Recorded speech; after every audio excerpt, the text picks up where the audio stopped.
dried blood from between the stones. "Careful with that brush, Eileen," Margot called from the doorway. Her stepmother's voice was sweet enough to fool anyone who did not know her. "We wouldn't want you ruining those delicate hands of yours." Margot paused and admired her own perfectly manicured nails. "Oh, wait. Your hands stopped being delicate years ago, didn't they?" Eileen kept her eyes lowered. She had learned long ago that meeting Margot's gaze only invited another insult, another punishment, or something worse, so she concentrated on the stiff bristles scraping the floor and the pink water disappearing into the cracks between the stones. Her hands were rough, calloused, scarred from years of doing work Margot would never allow Vivian to touch, but they were strong, and Eileen had discovered that strength was the only kind of currency she possessed in a house where beauty determined your worth. "Mother, does she have to do that now?" Vivian complained from the other room. Her voice was soft and pleasant, almost as gentle as spring rain. "The smell is making me nauseous, and Lord Aldrich is coming this afternoon." Of course he was. Lord Aldrich of the Southern Plains, with his golden hair, enormous estates, and obvious admiration for Vivian's porcelain face. Everyone in Thornhaven seemed to know he was likely to propose within a month. Everyone except Eileen. Apparently, she had not been important enough to tell. Eileen. Margot's voice sharpened. The sweetness vanished. "Finish that and go into the forest. We need wild herbs for dinner, silver leaf and moon petal. Don't come back until this basket is full." She shoved a woven basket toward Eileen. There was a hole in the bottom, large enough that carrying herbs in it would be almost impossible. Eileen accepted it without protest. There was no point arguing. Margot had married Eileen's father 8 years earlier, only 6 months after Eileen's mother died from fever. Since then, she had devoted herself to making Eileen's existence as painful as possible. When Thomas Thorne returned from his merchant travels, Margot became the perfect stepmother. Kind, concerned, attentive, but Thomas was away more often than he was home, and whenever he left, Margot's real nature returned like rot beneath fresh paint. "The Thornwood?" Eileen asked softly, although she already knew. "Where else would Moonpetal grow, you stupid girl?" Something dark glittered in Margot's eyes. "Unless you're frightened. I've heard the rogues have been active lately, wolves without packs, without rules." She smiled. "But you're clever, aren't you? I'm certain you'll be fine." It was a death sentence disguised as an errand. Everyone in Thornhaven knew the Thornwood was forbidden territory, a dangerous buffer between the human settlements and the lands ruled by the shifter packs. The rogues who roamed there were outcasts, mad wolves, shifters exiled for crimes terrible enough that ordinary people rarely spoke about them. Some killed humans for sport. Margot knew all of that. She also knew Eileen had no real choice. Refuse, and Margot would beat her. Return without the herbs, and she might spend days locked inside the cellar. Eileen had spent enough time in that dark, rat-infested room to know which danger she preferred. "I'll go." She pushed herself upright. Her knees ached from kneeling on stone, but she did not show it. Never let them see weakness. That was another lesson she had learned through bruises. "Do try to wear something pretty," Vivian added without lifting her eyes from the embroidery in her lap. Tiny roses covered the white silk she was preparing as a gift for Lord Aldrich. It would be embarrassing if the wolves mistook you for a goblin, though in that old dress I suppose it would be an understandable mistake. Margot and Vivian laughed together. Eileen left without answering. She climbed the narrow staircase to the tiny room she had been given after Vivian demanded the larger bedroom. Calling it a room was generous. There was barely enough space for a straw mattress, a few possessions, and the cracked mirror that had once belonged to Eileen's mother. She stopped in front of it. The face looking back at her had been mocked for so many years that Eileen no longer knew what to think of it. She was not ugly. Not exactly. Her cheekbones were high, her chin narrow, her features too sharp to match the soft beauty Thornhaven preferred. Her eyes were storm gray, and her midnight dark hair refused to behave no matter how carefully she tried to tame it. nothing like Vivian's golden curls. Margot often said Eileen looked feral, like some wild creature that belonged among the beasts of the forest. Maybe she did. Eileen changed into her least damaged dress, a deep green wool gown that had once belonged to her mother, then pulled on her boots. Before leaving, she slipped a small knife into her belt. She had taken it from the butcher shop the year before. Against a rogue wolf, it would be nearly useless. But nearly useless was still better than nothing. Eileen placed one hand against the cold window and looked toward the forest beyond Thornhaven's stone walls. In autumn, the thornwood was beautiful. Gold, crimson, deep green. But beauty could hide teeth. Eileen had learned that too. Everything beautiful seemed dangerous. Everything except her, apparently. She was neither beautiful nor especially dangerous. The walk to the village gates took about 20 minutes. Eileen crossed the square while merchants shouted over one another and children played around the fountain. People recognized her. The butcher's stepdaughter. The plain one. The girl everyone assumed would never marry. Some villagers watched with pity. Others with contempt. Most simply ignored her. Old Grandmother Hess was selling bread beside the fountain. When Eileen passed, the elderly woman quietly pushed a small roll into her hand. "For your journey, child." Eileen looked at her. "The forest is hungry today," Grandmother Hess whispered. "I can feel it in my bones." "Thank you." Eileen tucked the bread into the damaged basket. Grandmother Hess was one of the few people in Thornhaven who remembered Eileen's mother. Who remembered that before grief and Margot, Eileen had once been a girl who laughed easily. The village walls were 15 feet high and generations old, built during the shifter wars that had once spread across the continent. The wars were over now. Technically, humans and shifters existed under an uneasy peace. Neither side fully trusted, but both sides needed. During daylight, Thornhaven's gates remained open. 2 bored-looking guards stood watch. One of them straightened when Eileen approached. "You're going into the Thornwood?" He looked young, perhaps 19, with nervous eyes. "That's not smart. 3 hunters disappeared last week." "I need herbs," Eileen said. "I'll be careful." "Careful won't matter if the rogues catch your scent." He shook his head but moved aside. "On your head be it."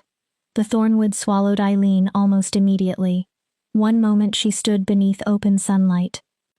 The next, the canopy closed above her so densely that midday became twilight. The air was cooler there, damp, heavy with moss, decay, and something wild enough to raise the hair along her arms. This was not human land. Different rules governed places like this. Civilization felt thin beneath those ancient trees. Eileen avoided the paths. Paths meant travelers. Travelers attracted rogues.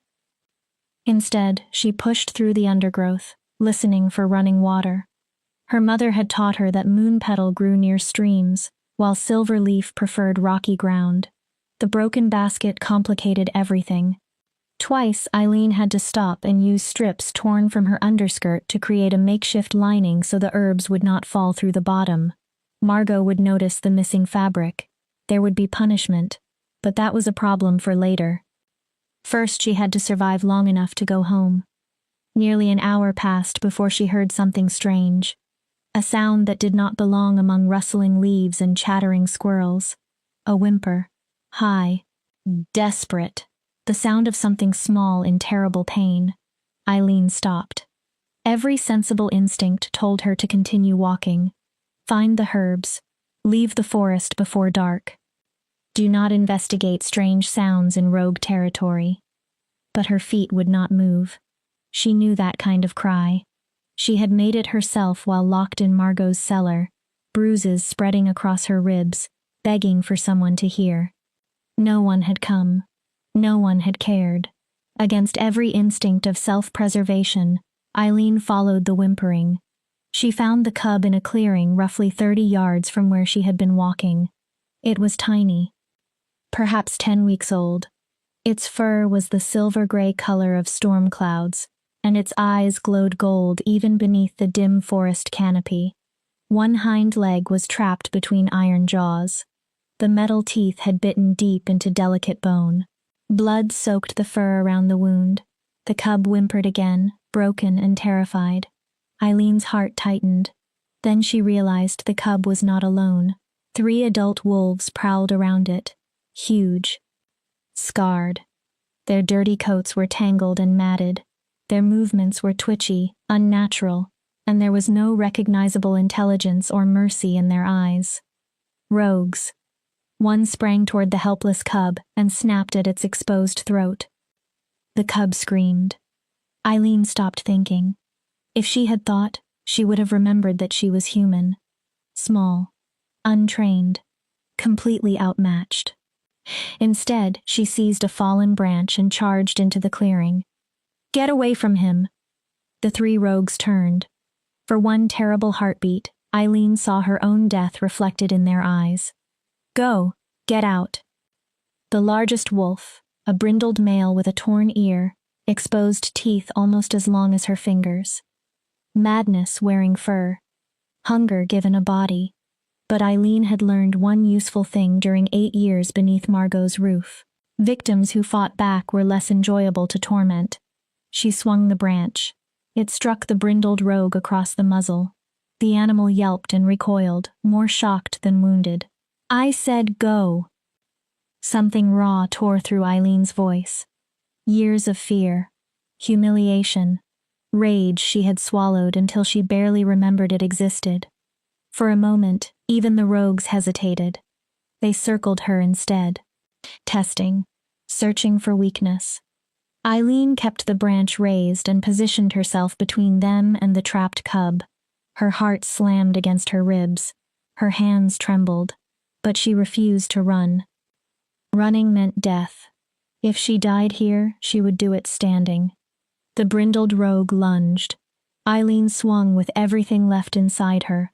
The branch cracked against the side of its skull. The rogue hit the ground hard, whining. The other 2 lost their courage.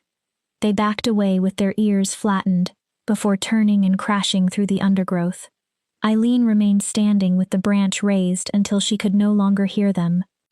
Then her knees failed. She collapsed to the ground, struggling to breathe. The cub whimpered. Eileen looked toward it. The trap. She forced herself forward on shaking hands and knees. Up close, the cub was even more striking.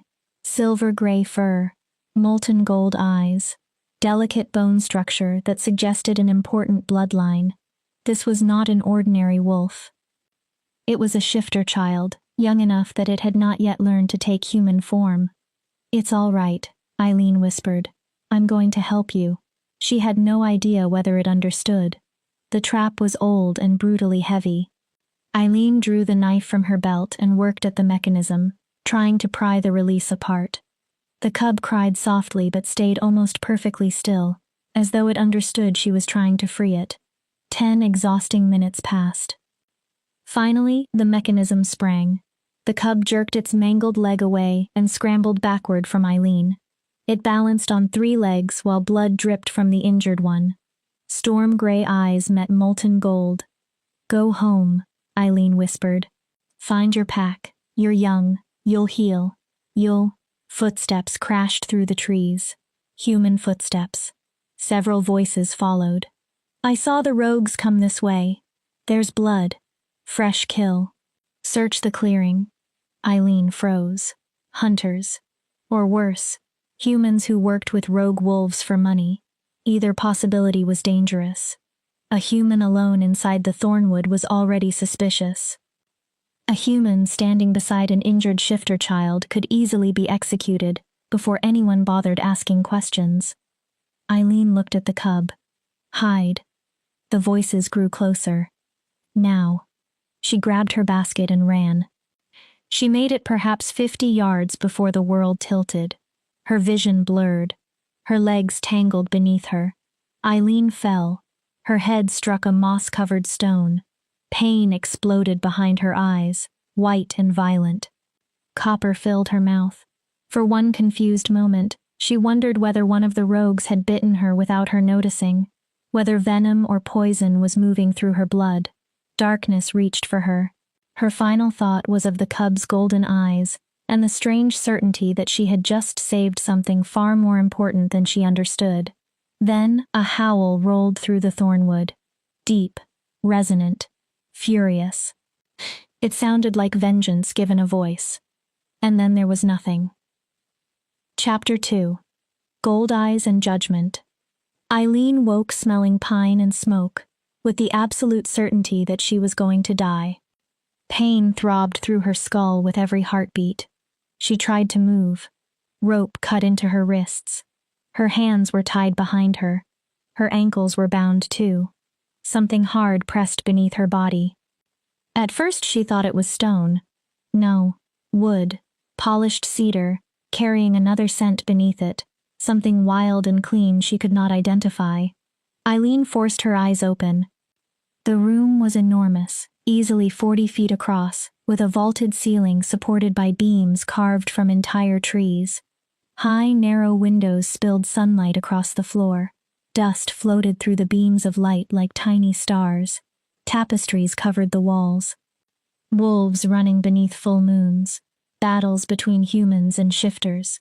Forest hunts rendered so vividly, Eileen could almost hear the howling. This was not Thornhaven. This was not any human place she knew. She's awake. The voice came from her left. Female.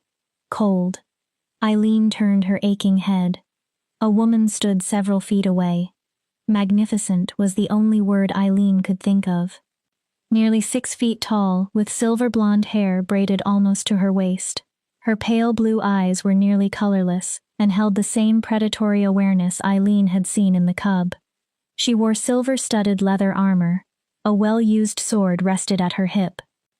How merciful of her, another voice drawled. Male this time, heavy with sarcasm. Perhaps she'll be coherent enough to tell us why she was found standing over the crown prince with blood on her hands. Eileen's stomach dropped. The crown prince. The cub. Oh gods. I didn't. Her throat felt like sand. I was saving him. The rogues. Silence. The command snapped through the room. Eileen's mouth closed before she consciously decided to obey. The voice was deep, resonant, saturated with authority. It belonged to someone who expected obedience as naturally as other people expected air. Heavy footsteps approached. Then Eileen saw him, the Alpha King. She had heard stories about King Darius of the Northern Pacts all her life. He had inherited the throne at 19 after his father died in battle. He had united 7 warring pacts beneath one banner through political brilliance and terrifying force. Stories claimed he could kill a man with his bare hands in less than 10 seconds. They said his wolf was as large as a horse. Looking at him now, Eileen believed all of it. He stood well over 6 feet, broad enough through the shoulders to seem to fill the room. His hair was midnight black, mostly short except for a longer section falling across his forehead. His face was built from hard lines, high cheekbones, a strong jaw darkened by stubble, and a mouth that appeared to have forgotten how to smile. Then she saw his eyes. Gold. Pure molten gold. Exactly like the cub's. They fixed on Eileen with such intensity that she felt stripped down to every fear she had ever hidden. He wore no elaborate robes, only dark leather trousers and a loose white shirt with the sleeves rolled over scarred, muscular forearms. A silver chain disappeared beneath the collar. There was no crown. He did not need one. Power surrounded him like heat from a forge, and he looked at Eileen as though she were not a person, not even an insect. A problem, one he had not yet decided how to eliminate.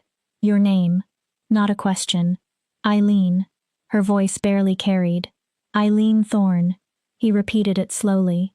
Eileen Thorne. Of Thornhaven Village. She nodded.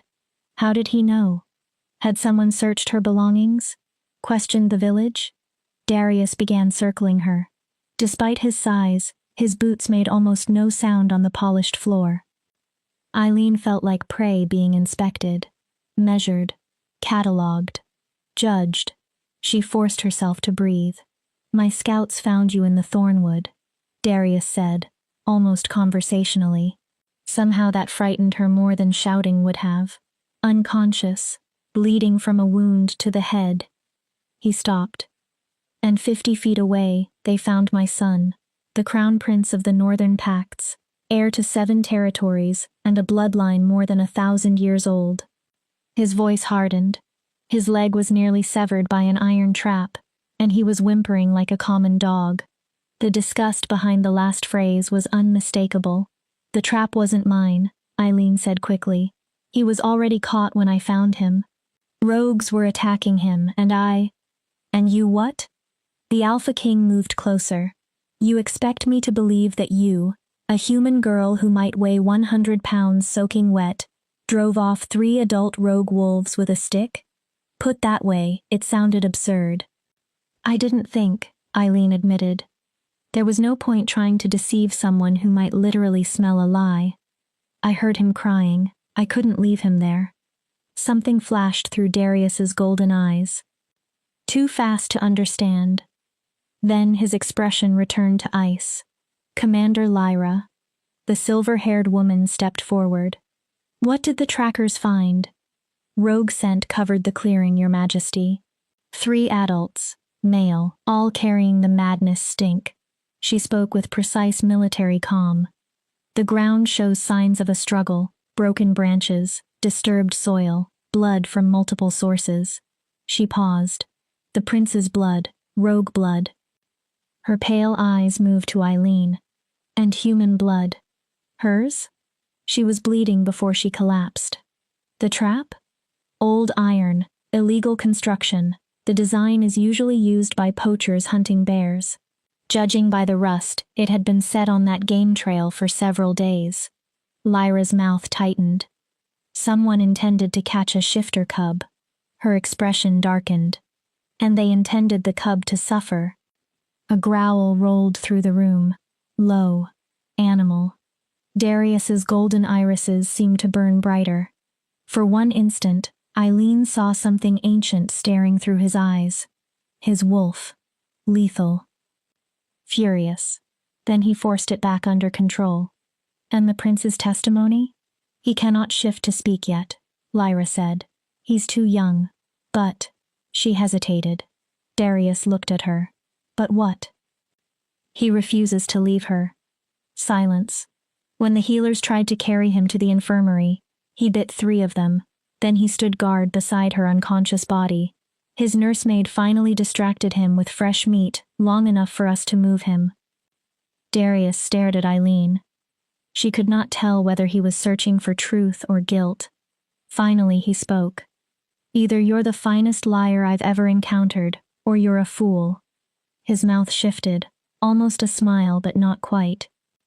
A human woman enters forbidden shifter territory, risks her life for a wolf she doesn't know, and expects no payment or recognition. He leaned slightly closer. Which are you, Eileen Thorne? A liar or a fool? Eileen met his gaze. She knew humans were not supposed to hold direct eye contact with powerful alphas. Everyone knew. But she was exhausted, in pain, terrified past the point where fear could control her. Neither. Darius's expression sharpened. I'm someone who knows what it feels like to cry for help and have nobody come. The answer settled between them. Something in the room changed. Not safer. Just different. The atmosphere no longer felt like the second before an execution. Your Majesty. A young man's voice came from the doorway. The healers have finished examining the prince. He'll recover completely, although the leg will require several weeks. He had auburn hair, warm brown eyes, and military symbols Eileen did not recognize on his leather armor. And he's asking for her. Darius turned. Asking how, Captain Rowan? He can't speak. He brought us here. Rowan's mouth twitched. He limped all the way from the infirmary, leaving blood behind him. His nursemaid is beside herself. He's being remarkably insistent. Darius closed his eyes. He muttered something in a language Eileen did not understand. It sounded suspiciously like a curse.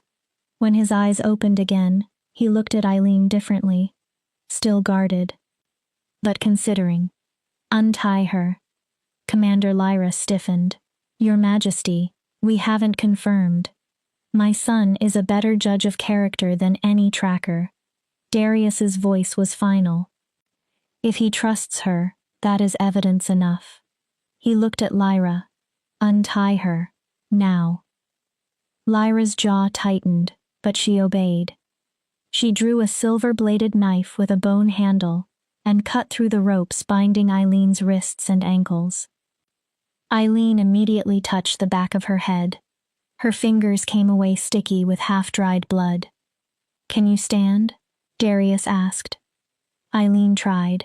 Her legs shook. The room swayed. Still, through pure stubbornness, she reached her feet. Captain Rowan started forward when she stumbled. One glance from Darius stopped him. I'm fine, Eileen said. She was absolutely not fine. You're concussed and likely haven't eaten in 12 hours, Darius said. But if you were foolish enough to fight rogues, I suppose you're foolish enough to stand when you should be lying down. He turned toward the door. Come, my son wants you. Eileen looked at Lyra, whose pale eyes remained suspicious. Then at Rowan, who gave her a small, encouraging nod. She forced her legs to follow the king.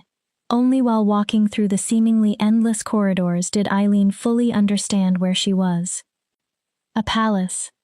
And unlike anything she had imagined, the walls appeared to be living wood, shaped instead of cut, threaded with silver veins that caught the light. Doors carried intricate carvings of forests and animals. The chandeliers looked as though someone had frozen moonlight and suspended it from the ceiling. Servants, soldiers, and courtiers stepped aside and bowed whenever Darius passed. Many stared openly at Eileen. Curious, hostile, suspicious. She kept her eyes ahead. You fought them with a branch, Darius said without turning. The rogues? Yes. Yes, Your Majesty. Why didn't you run? Eileen blinked. You had time. They were occupied with my son. You could have escaped. She considered giving him a noble answer. Duty, honor, peace between humans and shifters. But she was too tired for beautiful lies. I thought about it. Darius slowed. For maybe 3 seconds. She swallowed. Then I imagined listening to him scream while I ran away. I realized I'd rather die than carry that sound in my head for the rest of my life. Darius stopped. He turned toward her. Those gold eyes searched her face until Eileen wanted desperately to look away. She did not. You're either remarkably brave, he said, or remarkably damaged. A pause. I haven't decided which. Can't I be both? The words escaped before Eileen could stop them. Something almost like amusement crossed Darius's face. Only for an instant. Come. He resumed walking. Before my son decides to chew through another healer. The infirmary was large and warm, filled with beds covered in soft pillows and furs. Bundles of herbs hung overhead. Lavender mixed with sharper medicinal scents. 3 healers moved between patients. All of them stopped when the king entered. On a bed beside the window lay the cub. He seemed even smaller against the white sheets. Silver-gray fur clung together in places where salve had been applied. His damaged leg was wrapped in bandages smelling of honey and something unfamiliar. Magic, perhaps. Shifters healed quickly. Even after such a serious wound, he might be walking normally within weeks. The moment Ash saw Eileen, his ears lifted. He released a sound somewhere between a whine and a bark and struggled to climb down. A middle-aged healer moved to stop him. Darius lifted one hand. Let him go, healer Mira. The cub tumbled from the bed and landed awkwardly on 3 legs. Then he limped toward Eileen as quickly as he could. When he reached her, he pushed his head against her legs. The whimper he made now was different. Relieved. Happy. Eileen dropped to her knees without thinking. Hey. She ran her fingers through his soft fur. It's okay. You're safe. You're home. The cub licked her face. His tail wagged so hard his entire back end moved. Then he limped toward Darius and sat beside his father's feet. He looked from Darius to Eileen with those intelligent golden eyes, as though delivering a verdict. Darius studied his son, then Eileen, then his son again.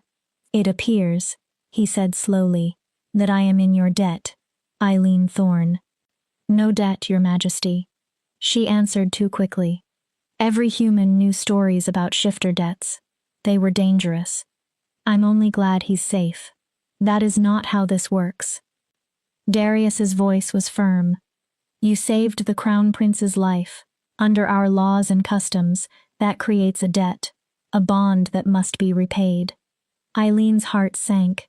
She had heard stories. Humans who saved wolves and received wishes. Humans claimed as mates. Humans bound into service for the rest of their lives. The endings changed. One detail never did. The human rarely got to choose. I want nothing, Your Majesty, please. Just let me go home. Darkness crossed Darius's expression. Home. His voice lowered. To Thornhaven? To the family that deliberately sent you into the Thornwood knowing you might die? Eileen went still. How did you? We questioned people. Darius's voice became quiet. We spoke with the gate guards, merchants, neighbors. He watched her carefully. We know about your stepmother. The impossible errands, the punishments, the cellar. Eileen's breath caught. We know you were sent into that forest to die. Tears burned behind her eyes. She refused to release them. It's my home. Her voice came out stubborn. It's all I have. Then you have nothing. Darius crouched until their faces were level. For the first time, his expression held something beyond calculation. If I return you there, nothing is exactly what you'll have. His voice hardened. Margot will eventually kill you. If not next month, then the month after, you know that. Eileen did. She had always known. Admitting it aloud was different. What would you have me do? Her voice finally cracked. I have nowhere else. No money. No skills except cleaning floors. I can't. You can stay here. The words dropped into the room. Eileen stared. What? Stay in the palace, under my protection. Darius stood again. You saved my son's life. The least I can offer in return is a life worth living. I don't understand. Eileen looked from him to the cub. You want me to be a servant? I want you safe. What you do after that is your decision. His gaze turned hard. But understand this. If you choose Thornhaven, you return without my protection. And Margot will make certain you never see another autumn. He was right. Eileen hated that he was right. If I stay, what would you expect from me? Nothing but your presence. Darius looked down at his son, now curled near his feet. My son has claimed you as Pack. Eileen's chest tightened. That's rare at his age. It means he trusts you, values you. By our traditions, anyone he claims as Pack comes beneath our protection, whether they understand that protection or not. Pack, the word felt heavy, warm, terrifying. Eileen had never truly belonged anywhere. Margot had made certain she always understood herself as separate, unwanted, other. Now an Alpha King was offering her belonging as casually as someone might offer a chair beside a fire. It should have been an obvious decision. I need time. Darius studied her. Until morning. He nodded once. Captain Rowan will take you to guest quarters. You'll receive food, clean clothing, and rest. Tomorrow you will give me your answer. He turned away. The cub struggled to follow on 3 legs. Your Majesty. Darius looked back. Eileen hesitated. What's his name? Your son. I saved him, but I don't even know what to call him. For the first time, genuine warmth entered Darius's eyes. Ash. His voice softened. His name is Ash. Then he left. Eileen remained in the infirmary beside healers who avoided her gaze, facing a choice that somehow did not feel like a choice at all. Chapter 3. Gold Eyes and Judgment. The guest quarters were finer than anywhere Eileen had ever slept. Captain Rowan escorted her through winding halls to a suite in the eastern wing, talking pleasantly the entire way. He discussed the weather, the coming harvest festival, the palace kitchens and their supposedly legendary honey cakes. Eileen suspected he was trying to calm her. It did not work, but she appreciated the attempt. Here we are. Rowan opened a carved door. Not the grandest suite, but comfortable enough. Bath through there. The wardrobe has clothes that should fit you. Ring the bell if you need anything. Eileen entered and stopped. The room was at least 3 times larger than the closet she had called a bedroom in Thornhaven. A huge bed stood against one wall under layers of gray and silver furs. Floor-to-ceiling windows overlooked miles of forest. A fire burned without anyone tending it. Magic. Everything here seemed touched by it. This is too much. Rowan laughed. It's the smallest guest room we have. You're not displacing anyone. Most of these rooms stay empty until summits. He paused in the doorway. Dinner will arrive in about an hour. Try to rest. You look like you're about to collapse. He disappeared before Eileen could argue. Alone, she walked to the windows and pressed her forehead against the cool glass. Sunset painted the thornwood amber and crimson. From the palace she could see the forest stretching north for miles, divided in the distance by a thin silver river.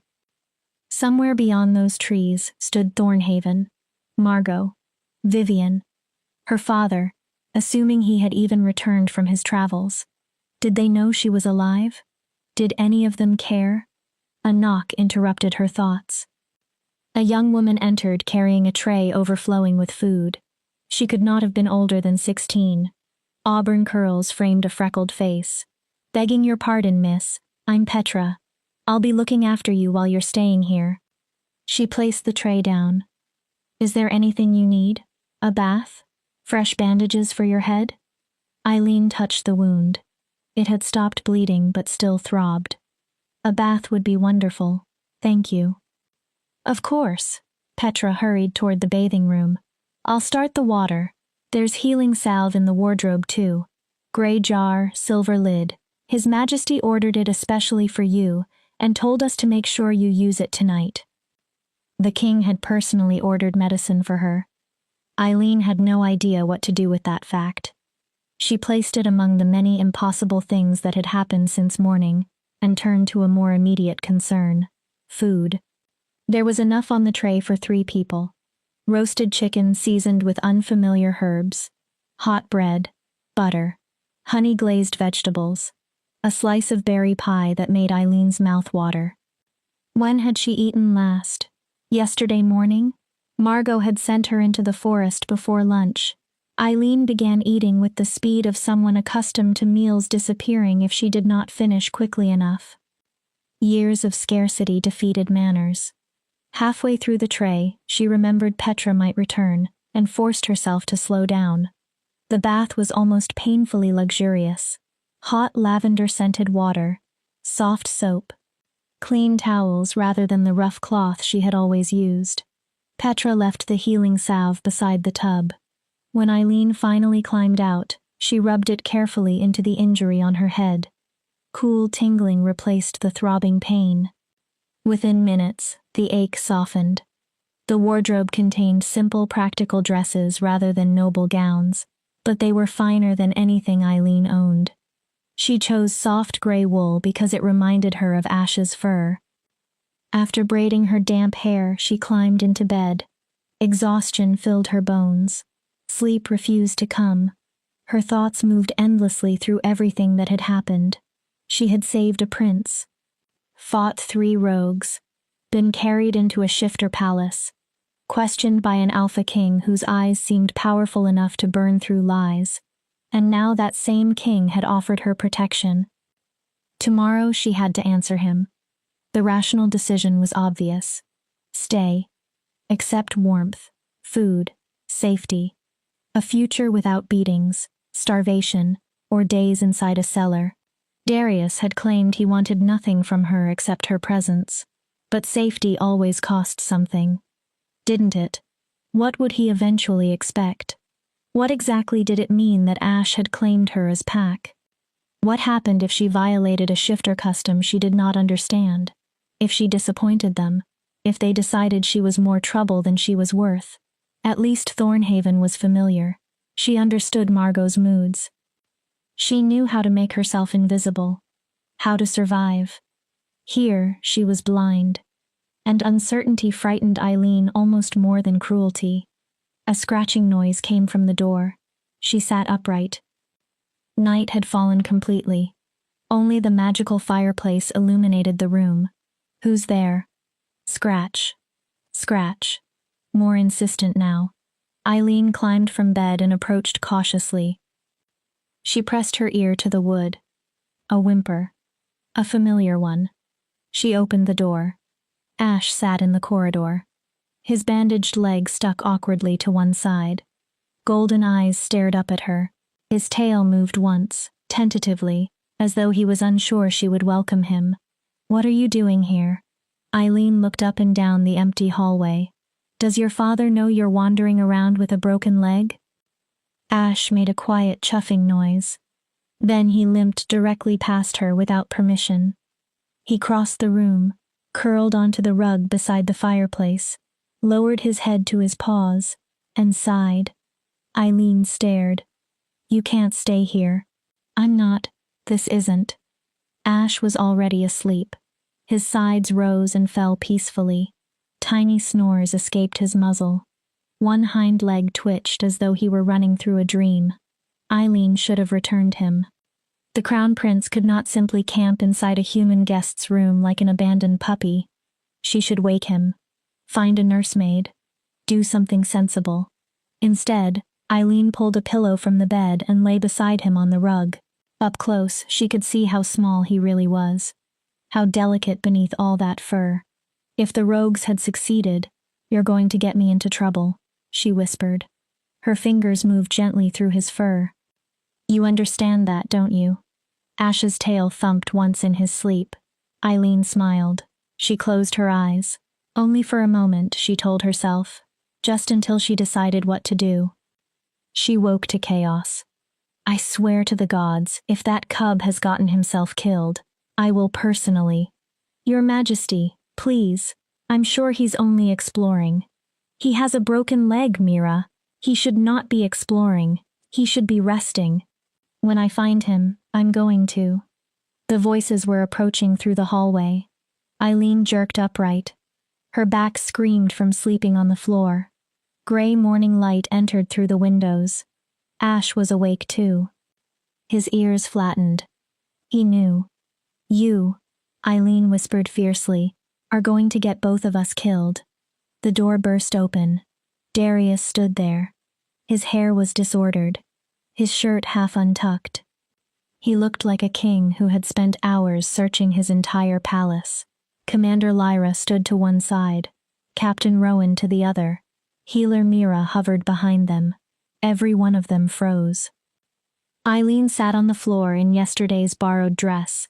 Ash lay beside her, as though sleeping in a human woman's room were the most ordinary thing in the world.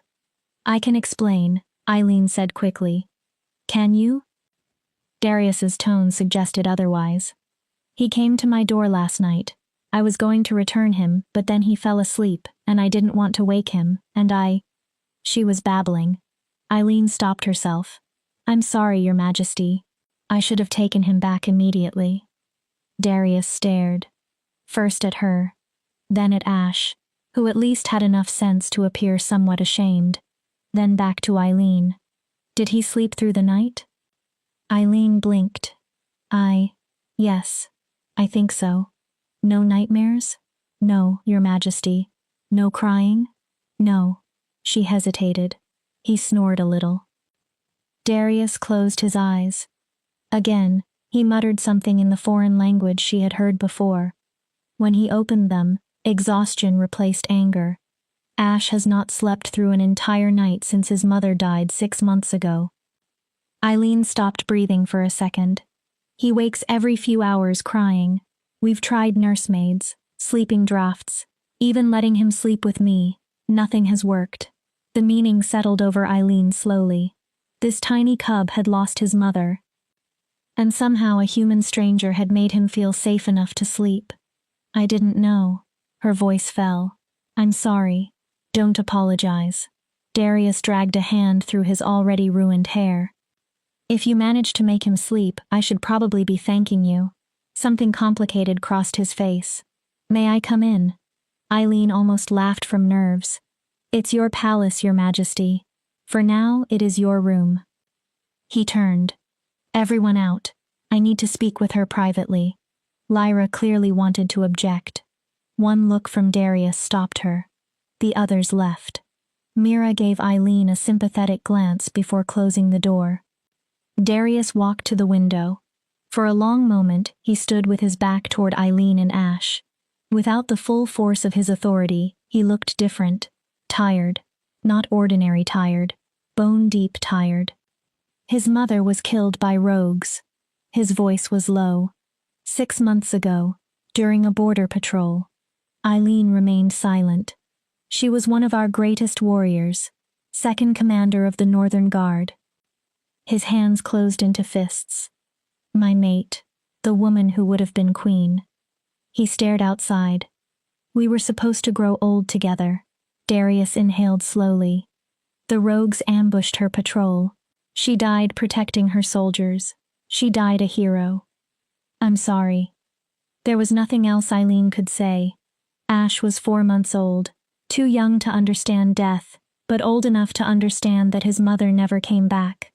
Darius turned. Since then, he's become withdrawn, aggressive whenever anyone tries to comfort him. The healers said grief would ease with time. Pain filled his eyes. It hasn't. He's been getting worse. He looked at Ash. Until yesterday. He woke from surgery and attacked 3 healers because he wanted to find you. Ash had moved closer to Eileen. His head now rested in her lap while he watched his father. I don't understand why he trusts me, Eileen admitted. I'm nobody. Just a human woman from a forgotten village. You saved him. Darius came closer and crouched. More than that.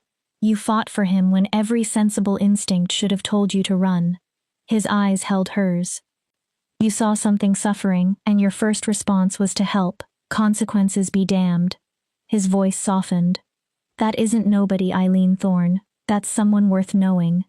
Heat climbed into Eileen's face. Compliments were unfamiliar. Compliments from kings were worse. I only did what anyone would have done. Anyone didn't. Darius slowly lifted a hand, leaving enough time for her to retreat. Eileen did not. He tucked a strand of hair behind her ear. His fingers were warm, calloused, unexpectedly gentle. And now my son has claimed you, which leaves me in an impossible position. Eileen's heartbeat quickened. What position? The position of a father willing to do almost anything to see his child happy, even if that requires asking impossible things of strangers. His hand fell. I need to change the offer I made yesterday. Here it was. Eileen had known a price would eventually appear. Stay. She stared at him. Not as a guest, not as a servant. He looked at Ash. Stay as his companion. His friend, for lack of a better word. Help him through his grief. Help him sleep. Help him heal. For how long? Until he no longer needs you. Darius's jaw tightened. 6 months, perhaps a year. Then he continued. You will be paid, enough that when you eventually leave, you'll never need to return to Thornhaven. You'll never scrub another butcher's floor, or tolerate another cruel word, because you have nowhere else to go. It was generous. More than generous. It could transform Eileen's life. Still, she hesitated. If I say no, Captain Rowan will escort you back to Thornhaven with enough gold to establish yourself somewhere else. Darius looked directly at her. I will not force you to remain here, Eileen, no matter how badly my son needs you. His gaze moved to Ash. Something inside his expression broke. I've already lost enough. His voice lowered. I will not steal your freedom to lessen my own pain. The honesty hurt more than pressure would have. Eileen looked down at Ash. golden eyes watched her.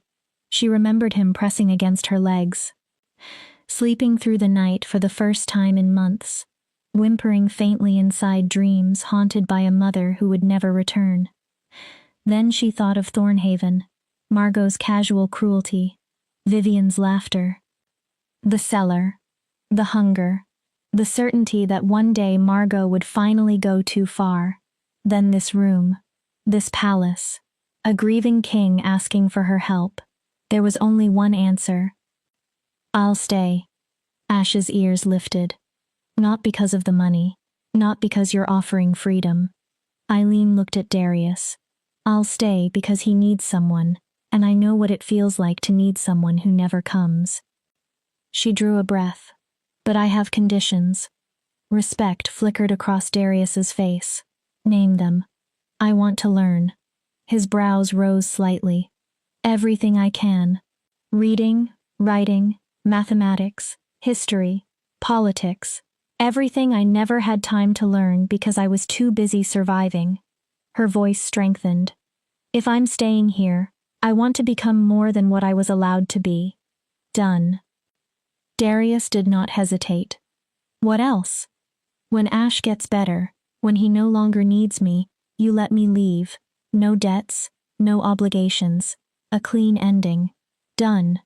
She hesitated again. Send word to my father. Tell him I'm alive. He travels constantly, but when he returns, I don't want him thinking I'm dead. Darius's expression cooled. The man who married Margot and allowed her to torment you for 8 years. He didn't know. Or didn't want to know. Eileen lowered her eyes. Either way, he's still my father. Please. Darius remained silent long enough that Eileen thought he might refuse. Then he nodded. I'll send word. His voice became sharp. But if he tries to drag you back to Thornhaven, he won't. Eileen was not completely certain. Darius rose. For the first time, his size did not feel threatening. It felt protective. Then we have an agreement. He began listing the terms. Eileen would remain as Ash's companion. Her quarters would be near the royal nursery. Tutors would oversee her education. She would have access to the palace library. She could eat with the household staff or privately. A monthly stipend would be placed in trust until she chose to leave. Darius extended his hand. Eileen looked at it, then placed hers inside. His hand engulfed hers. Warm, strong. The promise felt strangely like armor settling around her shoulders. Welcome to the Northern Pack, Eileen Thorne. His golden eyes held hers. May you never have cause to regret it. Ash's tail wagged so hard his entire body moved. Eileen looked at him and thought there was little use worrying now. She had made her choice. Now she had to live with it. Chapter 4. Learning to live instead of survive. Eileen's new rooms connected directly to the royal nursery through a door that could be locked from either side. The arrangement lasted less than a day. Ash discovered how to push the door open with his nose, making the lock nearly pointless. Her new quarters were smaller than the guest suite, but far more comfortable than anything she had ever known. Soft gray and forest green decorations reminded Eileen of the Thornwood at dawn. A desk stood beneath the window, already supplied with ink, paper, and books, containing knowledge she had spent her entire life wanting. The bed was smaller too, although still enormous by Eileen's standards. Petra had filled the wardrobe with practical dresses made from durable fabrics. His Majesty said you'll be working with the young prince, Petra explained while helping her unpack. Can't do that properly in delicate silk, can you? These are clothes for running, getting dirty, actually living, as though Eileen understood how to do that. The first week disappeared inside adjustment. Ash attached himself to her like another shadow.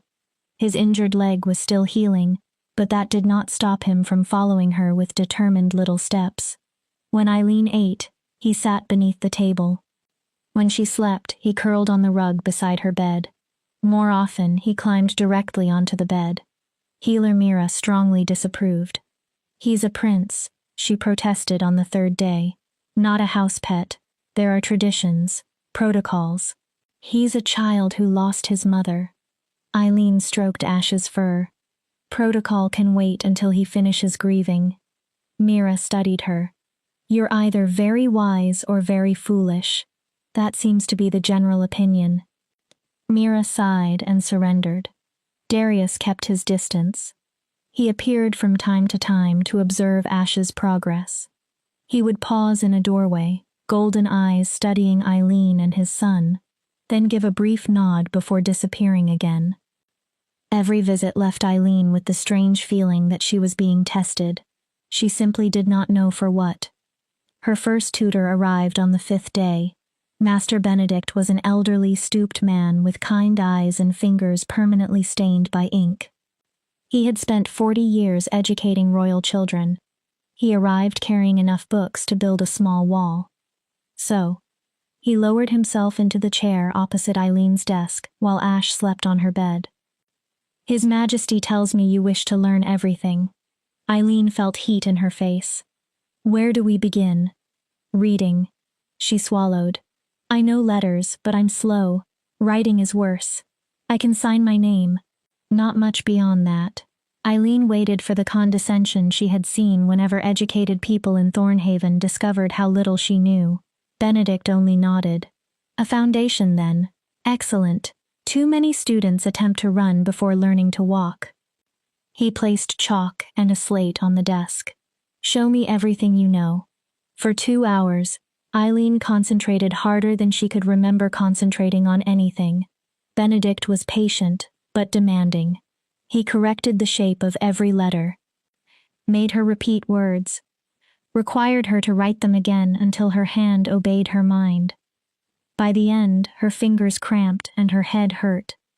But on the slate was an entire paragraph, uneven, smudged. Still hers. You learn quickly, Benedict said while gathering his books. Tomorrow, we'll begin reading comprehension. Tonight, 30 repetitions of each of these letters. He left Eileen with a primer and a sense of accomplishment more satisfying than any meal. Soon the days found a rhythm. Mornings belonged to lessons, reading, writing, basic mathematics that made Eileen's brain ache in entirely unfamiliar ways. Afternoons belonged to Ash. They walked through the palace gardens as his leg improved, played gentle games, read picture books created for shifter cubs who were still learning language. Ash was too young to shift into human form and speak aloud, but his intelligence was obvious. When he wanted a particular book, he pushed it toward Eileen. When he wanted the gardens, he herded her toward the door. He expressed strong opinions through barks, huffs, whines, and pointed looks. Slowly, Eileen learned his language. You're spoiling him. Commander Lyra spoke from behind them one afternoon. Ash was attempting to drag Eileen toward wildflowers he had decided required investigation. I'm befriending him, Eileen corrected. There's a difference. Is there? Lyra watched Ash. He will be king one day. Kings cannot afford softness. He's 5 months old now. At 5 months, he can afford to be whatever he needs to be. Eileen met Lyra's gaze. Grief doesn't care about future crowns. Something shifted in Lyra's face. Almost respect. You're braver than you look, human. I'm more desperate than brave. Eileen smiled faintly. There's a difference there too. Lyra's mouth almost smiled in return. Then she walked away. Eileen wondered whether she had unknowingly passed another test. Most palace servants treated her with careful politeness. Petra and Rowan were genuinely kind. Others watched her as though waiting to discover what trick she was playing, what reward she hoped to extract from the king. Eileen ignored them. She knew why she had stayed. On her 9th day, Darius summoned her to his study. The room matched him. Efficient. Masculine. Maps and military reports covered the walls. A massive desk carved from a single tree dominated the space. Darius sat behind it, reading a report that had tightened his jaw. He looked up. Eileen, sit. She obeyed. It was their first private conversation since they had made their agreement. Ash had followed as usual. He trotted around the desk and sat at his father's feet. "How is he?" Darius asked. "Better. His leg is healing. He barely limps." Eileen looked at Ash. "He's eating properly and sleeping through most nights." She hesitated. "He still cries sometimes when he thinks nobody is listening, but not as often." Pain crossed Darius's face. "And you? What about me? How are you adjusting?" Eileen considered. "I'm learning. Master Benedict says I'm good with languages. Commander Lyra thinks I'm too soft. Healer Mira thinks I'm destroying royal nursery protocol." Darius's mouth moved slightly. "But Ash is happy, so I'm calling that a success." "Lyra said you challenged her over spoiling him." "I said he's grieving and needs gentleness. If that's spoiling him, then yes." Darius leaned back. "You're not what I expected." "What did you expect?" "Someone more pliable." Eileen raised a brow. "Someone grateful enough to never disagree with anything." His mouth twitched. "Instead, I found someone who argues with my military commander and rewrites centuries of nursery tradition."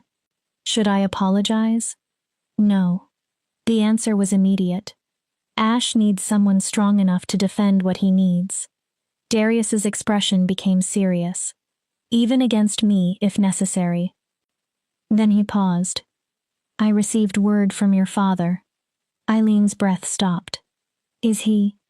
"He returned to Thornhaven 3 days ago and discovered you missing." Darius's tone chilled. "Margot told him you ran away during the night and were probably killed by wolves." His gold eyes hardened. Apparently she seemed pleased by the possibility. Anger flared through Eileen. Of course Margot had been pleased. One less burden. One less reminder of Thomas's first wife. "I told him you're alive and under my protection." Darius pushed a letter across the desk. This was his reply. Eileen recognized her father's precise merchant handwriting immediately.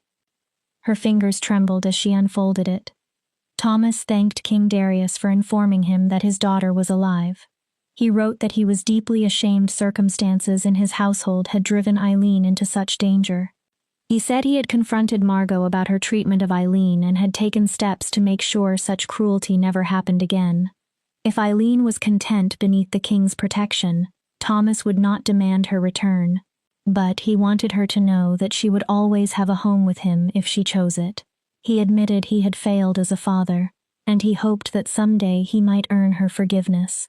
Eileen read the letter once, twice. A third time. She searched for deception. The words felt genuine, formal, awkward, but genuine. Her father had finally seen what Margot had done, 8 years too late. "Do you want to see him?" Darius asked. Eileen folded the letter carefully. Part of her wanted to face Thomas and scream every memory he had failed to notice. Another part remembered the father he had been before Margot. Warm, present, kind, mostly. Eileen felt tired. Not yet. She swallowed. "Maybe later, when I'm not so angry." "Fair." Darius reclaimed the letter. "For whatever it's worth, I believe he means it. Guilt doesn't erase 8 years. No." Darius rose and walked to the window overlooking the training grounds. "But it can be a beginning." He became quiet. "There's something else you need to know." Eileen's stomach tightened. "A warning?" "Possibly." He looked back. "The court arrives in 2 weeks for the Autumn Council. Nobles from all 7 territories. They'll discuss trade, border disputes, politics." His expression hardened. "And they'll be very interested in you. The human woman who saved the crown prince, and the woman who managed to make him sleep when everyone else failed." Darius nodded. "They'll ask questions, invent theories. Some will treat you kindly, and others will think I'm manipulating you." Eileen finished the thought herself. "Using Ash to gain power." "Yes." "Are you warning me because you believe them?" Darius turned fully. or because you want me ready? The second. Something almost like admiration entered his gaze. I know what you are, Eileen Thorne. He stepped closer. A woman who attacked rogues with a branch because a child was crying. You're not capable of the kind of calculated scheme they'll accuse you of. Then why warn me? Because knowing you're innocent and proving it to 200 paranoid nobles are very different problems. He stopped in front of her. The court can be vicious. They'll investigate your past, your family, every mistake you've ever made. His voice turned colder. They'll try to break you, because if they can, they'll say you were never strong enough to stand near the crown prince. Eileen's mouth dried. What do I do? Survive. Darius placed a hand on her shoulder. Don't let them see you break. Don't give them weapons they can use against you. His hand was warm, steady, and remember that Ash needs you. That matters more than their opinions. Is this another test? Eileen looked directly at him. To see if I'm strong enough? No. His fingers tightened slightly. This is me trying to protect someone my son cares about. His voice lowered. I've already watched him lose one person he loved. I won't watch him lose another if I can prevent it. The honesty tightened Eileen's throat. She nodded. Good. Darius released her and became the king again. Master Benedict will add etiquette and court protocol to your education. Rowan will teach you basic self-defense. Not because I expect you to fight, but because knowing you can defend yourself changes how you carry yourself. He continued. I'll brief you personally on the nobles, who to avoid, who may become allies. You're doing a lot for someone who's only here to care for your son. Darius's eyes held hers. You're not only here to care for him. He paused. He claimed you as pack. Then his voice dropped with absolute certainty. And I protect my pack, always. Pack. Family, in the shifter sense. Something deeper than blood. Eileen had never belonged to anything before. The feeling was both wonderful and frightening. I won't disappoint you. I know. Darius smiled. Only slightly. But the change transformed his face. For one moment, he stopped looking like an exhausted king carrying 7 territories. He looked like a father who had been allowed to hope. Now go. Ash is falling asleep. Eileen glanced down. Ash's eyelids were drooping. If he naps now, Darius continued, you'll never settle him tonight. Eileen lifted Ash. He was growing heavier already. He nestled into her arms and sighed. Thank you, Your Majesty. Darius. Eileen looked up. When it's only us, call me Darius. Her eyes widened. Using a king's first name was a privilege reserved for family and intimate friends. I couldn't. You're raising my son. I think you've earned it. His expression softened. Besides, hearing Your Majesty 1,000 times every day becomes exhausting. Eileen smiled despite herself. Darius, then, when we're alone. She carried Ash back to their quarters. 2 weeks until the court arrived. 2 weeks to prepare for people who might try to destroy her. 2 weeks to become someone strong enough to stand beneath their scrutiny. No pressure at all. That evening, after Ash had eaten, played, and finally settled into sleep, Eileen sat at her desk under candlelight. She practiced her letters. 30 of each, exactly as Master Benedict demanded. Then she wrote something different. Words that had been forming since her conversation with Darius. I am Eileen Thorne. I saved a prince. I am learning to read and write. I am becoming more than I was. I am not afraid. Eileen reread the lines. The last sentence was a lie. She was terrified. But perhaps if she wrote it often enough, one day it would become true. Outside the window, the thornwood stretched beneath the stars. Somewhere beyond it waited Thornhaven, Margot, the life Eileen had escaped, her father and the guilt he had finally earned. But here, ink stained her fingers. A wolf cub slept nearby. Books filled her desk. Possibilities spread before her like roads. For the first time, Eileen had a chance to become someone new. She only had to survive long enough to discover who that person was. Chapter 5. Silk Masks and Hidden Daggers. The Autumn Council arrived like a glittering storm. Eileen stood beside her window watching carriage after carriage roll through the palace gates. Each seemed more extravagant than the one before it. Unknown family crests covered lacquered doors. Nobles stepped down wearing clothing that probably cost more than every building in Thornhaven combined. The courtyard became controlled chaos. Servants rushed for luggage. Stable hands struggled with restless horses. Greetings and commands filled the air. Impressive, isn't it? Captain Rowan stood in the doorway.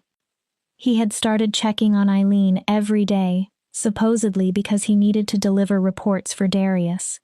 Eileen suspected his real assignment was making sure she had not fled. The council meets twice each year, Rowan explained. Spring and autumn. Every noble important enough to matter tries to attend. How many? Approximately 200 this season, plus servants, guards, attendants, and various people who attach themselves to powerful families. He came beside her. You'll meet most of them tonight. Eileen's stomach sank. Tonight? His Majesty decided it would be easier to get it over with quickly. Rowan smiled sympathetically, like pulling off a bandage. Painfully. Exactly. You'll sit at the high table with the royal household. Nobody will insult you directly while Darius is watching. It's the indirect insults I'm worried about. Eileen had spent 2 weeks preparing. Benedict drilled court etiquette into her until she could recite titles while half asleep. Darius briefed her on every major political figure. Lord Corvain of the Eastern Marches controlled the richest farmland and disliked the crown's growing authority. Lady Selene of the Southern Plains had lost her husband during the same rogue attack that killed Darius's mate. She blamed Darius for failing to send reinforcements. Baron Theron of the Western Reaches had 3 unmarried daughters and obvious ambitions involving the throne. They all want something, Darius had told Eileen. Power, influence, better trade, more territory. They'll use whatever leverage appears. Including Eileen. Watching the nobles below, she felt painfully unprepared. They had been raised in courts. Educated for politics since childhood. Eileen was a butcher's stepdaughter who had only recently learned to write a proper paragraph. You're spiraling. Rowan's voice interrupted her thoughts. I'm being realistic. You're imagining every possible disaster before any of them happen. He gently turned her away from the window. Listen, you saved the crown prince. Half the people below would trade a fortune for the favor you earned accidentally. He smiled. They aren't better than you. They're simply dressed better. That's not insignificant when you're standing beside them. Then we'll fix that too. His grin widened. Petra and the royal seamstress have been working all week. The gown arrived 1 hour before the feast. Petra carried it as though transporting a sacred relic. Wait until you see this. Madame Elise outdid herself. The dress was deep forest green, the exact color of the thornwood in twilight. The silk seemed almost weightless. Silver embroidery curled across the fitted bodice in patterns resembling wolf tracks through trees. The sleeves were elegant. The skirt full enough to move gracefully without becoming impractical. Beautiful without begging for attention. I can't wear this. Eileen barely breathed the words. His Majesty commissioned it personally, Petra said, and Madame Elise will probably kill both of us if you refuse. She pushed Eileen toward a chair. Sit, hair. For the next hour, Eileen endured more preparation than she had experienced in the rest of her life combined. Petra washed and dried her dark hair, then braided it into an intricate design while leaving a few soft strands around her face. She applied subtle cosmetics, not enough to hide Eileen, only enough to emphasize what was already there. Simple silver earrings. A delicate chain at her throat. Finally, Petra allowed her to face the mirror. Eileen almost did not recognize herself. The woman reflected there looked as though she belonged among nobles. Not conventionally beautiful. Her features remained too sharp for that. But striking. Composed. Confident. There. Petra sounded satisfied. Let someone try calling you a common servant now, a knock announced Rowan. He wore formal military regalia. When he saw Eileen, his eyebrows rose. Well, she became nervous again. Good or bad? Good, he considered. Possibly intimidating. He offered his arm. His Majesty sent me to escort you. Ash is already being cared for by healer Mira. He's still too young for formal dinners. Rowan looked at her. Ready? No. Eileen placed her hand on his arm. But I'm going anyway. The great hall was a masterpiece of living architecture. Trees supported the vaulted ceiling, their branches woven together into natural arches. Moonlight chandeliers glowed overhead. Long tables dressed in silver and green filled the hall. Every place setting was more elaborate than anything Eileen had known. And the room was crowded with silk, jewels, power, and carefully manufactured smiles. Every face turned when she entered. The weight of 200 stares pressed against her. Whispers followed. Too soft to understand. Clear enough to judge. Rowan's arm tightened beneath Eileen's fingers. They continued forward. At the far end stood the high table. Darius sat at its center, wearing black formal leather and a silver crown. Commander Lyra sat on one side. An empty seat waited on the other. Eileen's. Other important figures occupied the remaining chairs. An elderly white-haired woman with calculating eyes. A stern middle-aged military man. A younger woman so perfectly beautiful she almost seemed unreal. Darius found Eileen across the room. Something moved in his expression. Surprise. Approval. Perhaps both. He stood. The entire hall became silent. Lady Eileen Thorne, he announced. His voice carried without effort. Savior of Crown Prince Ash, an honored guest of the Northern Pack. Lady Eileen had earned no such title. But nobody corrected an Alpha King. She performed the curtsy Benedict had taught her. Not too deep, not too shallow. Rowan escorted her to the empty chair. Darius remained standing until Eileen sat. Only then did he take his own place, allowing the entire hall to follow. The gesture was deliberate. He had stood for her, waited for her.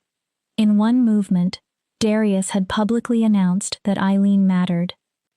Whether that gave her protection or painted a larger target on her remained uncertain. You look lovely, he murmured while servants brought the first course. Madame Elise's work. You knew about the dress. I commissioned it. Darius glanced around the room. I told you, I protect my pack. His eyes moved constantly, evaluating the hall like a battlefield.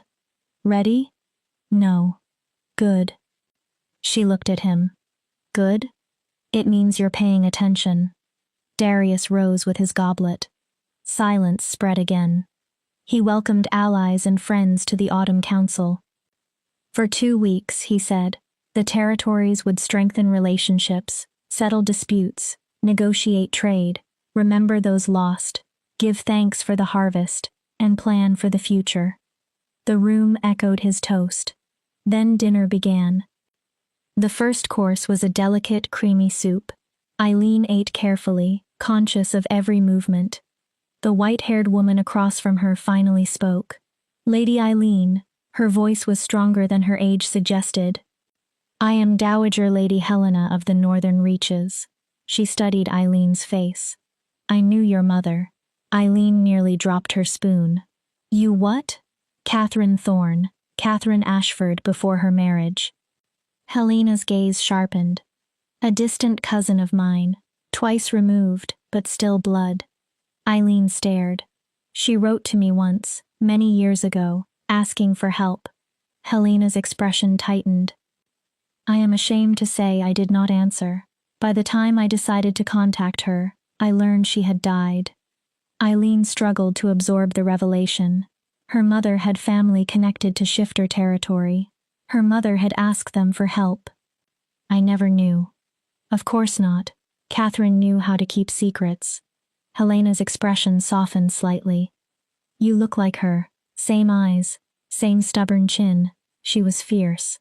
A faint smile. I'm pleased you inherited that. Before Eileen could ask anything else, another voice slipped into the conversation. How fascinating. Smooth, cold, a human with shifter connections. One wonders whether that explains her eagerness to insert herself into royal affairs. Lady Selene. Eileen recognized her immediately, the beautiful widow whose husband had died alongside Darius's mate. Her smile was sharp enough to cut. I didn't insert myself anywhere, Eileen replied carefully. I happened to be in the forest when Prince Ash needed help. How convenient. Selene's sweetness was poisonous. And now you live in the palace. You receive an education at the king's expense. You're seated at the high table. Her eyes swept Eileen's gown.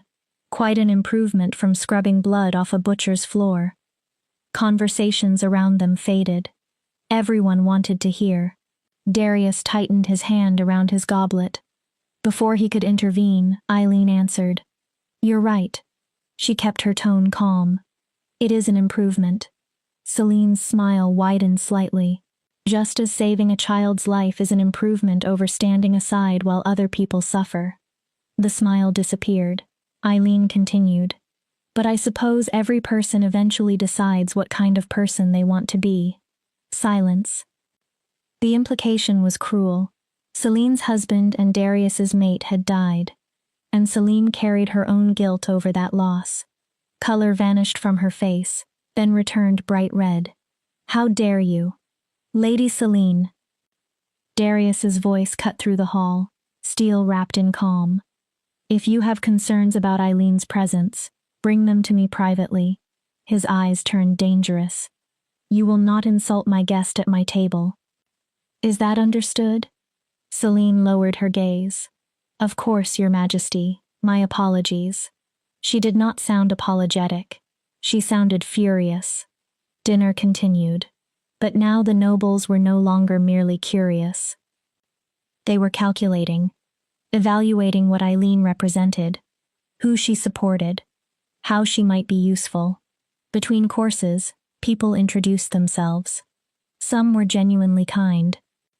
Baron Aldrich of the Southern Plains spoke warmly and reminded Eileen of Rowan. Others were transparent. Baroness Meredith spent nearly 10 minutes suggesting that her son might be an excellent match for Eileen's new social position. I'm not searching for a match, Eileen said politely. Naturally. Meredith smiled. But nobody knows what the future contains. You've already risen remarkably far in very little time. Her implication was obvious. Use the king's favor. Marry strategically. Climb. Eileen hated it. By dessert, a rich honey cake she barely tasted, her face hurt from smiling. She had dodged more verbal traps than she could count. Names, alliances, titles, and territorial rivalries crowded her head. Finally, Darius rose. Thank you all. The council formally begins tomorrow morning in the state chamber. Rest well. The nobles understood the dismissal. They slowly departed, many sending final glances toward Eileen. She remained upright until most were gone. Then she sagged slightly in her chair. You survived. Approval warmed Darius's tone. Barely. Barely counts. He offered a hand. Come, I'll walk you back. We should discuss what happened. Eileen let him pull her upright. Her legs were unsteady from tension rather than exhaustion. They walked in silence through the palace. Darius dismissed the guards who attempted to follow. Lady Selene will be a problem. She blames you for her husband's death. And herself, probably. Darius's expression darkened. Grief can make people cruel. I shouldn't have said what I did. Eileen looked down. About people standing by while others suffered. It was cruel too. It was true. Darius glanced toward her. And truth can be the cruelest weapon available. They continued. You handled yourself well tonight. I thought I was awful. You were nervous. He smiled faintly. That means you're sane, but you did not let Celine frighten you. You didn't surrender information you didn't want to surrender, and you didn't retreat when challenged. He shrugged.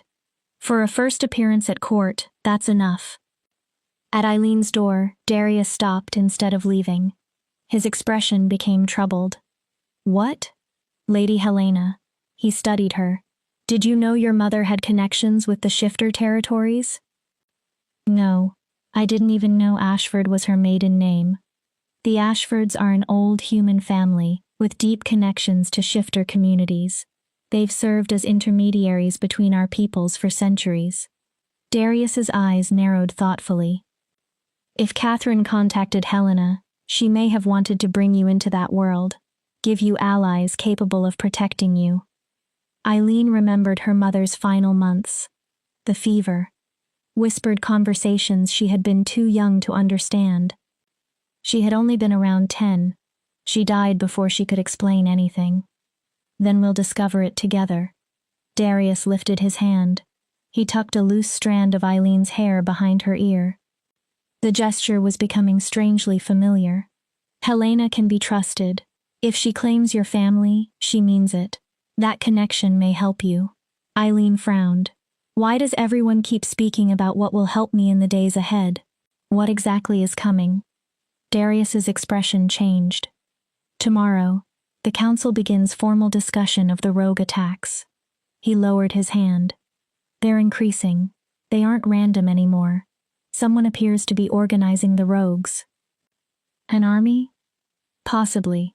Darius's voice became grim.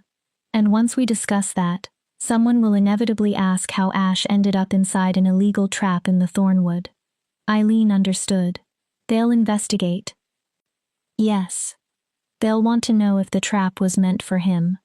Exactly. Darius's jaw tightened. If someone intentionally tried to kill my son, we're no longer dealing only with rogues. His eyes burned. We're dealing with treason. Eileen swallowed. And anyone connected to Ash becomes suspicious. Darius held her gaze.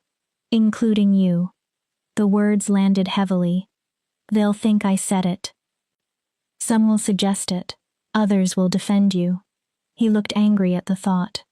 Either way, you'll probably be formally questioned more than once. I was sent into the forest by Margot. Eileen's mind raced. What would nobles think when they heard that she had been desperate enough to betray the crown? How long until the questioning? 3 days. They'll establish the known facts first. Darius placed both hands on her shoulders. Listen carefully. The weight steadied her. Tell the truth. Every part of it, even the humiliating parts. His gaze hardened. Do not protect Margot. Do not protect your father. Don't protect me. Just tell them what happened. Exactly. And if they decide I'm guilty anyway? Darius's expression went completely serious. Then I'll exile the entire council and rule alone. Eileen stared. There was no humor in him. You saved my son. His hands tightened gently. I do not forget that. Neither does my pack. Eileen could barely remember the last time someone had protected her with such certainty. Thank you. Don't thank me yet. Darius released her. The worst part may still be ahead. Then, more gently, rest. Tomorrow we prepare your testimony. He left. Eileen entered her rooms. Ash waited on the bed. His tail began wagging the moment he saw her. He jumped down and pressed against her legs. Somehow he sensed the fear she had hidden all evening. Eileen sank to the floor and wrapped both arms around him. Ash licked her cheek. Patient, certain, offering the uncomplicated comfort only a child could give. I'm scared, Eileen whispered into his fur. Ash huffed softly, as though saying he knew. As though saying he was still there. For that night, it was enough. Chapter 6. The Inquisition. The 3 days before Eileen's testimony passed in a haze of preparation and dread. Darius questioned her relentlessly.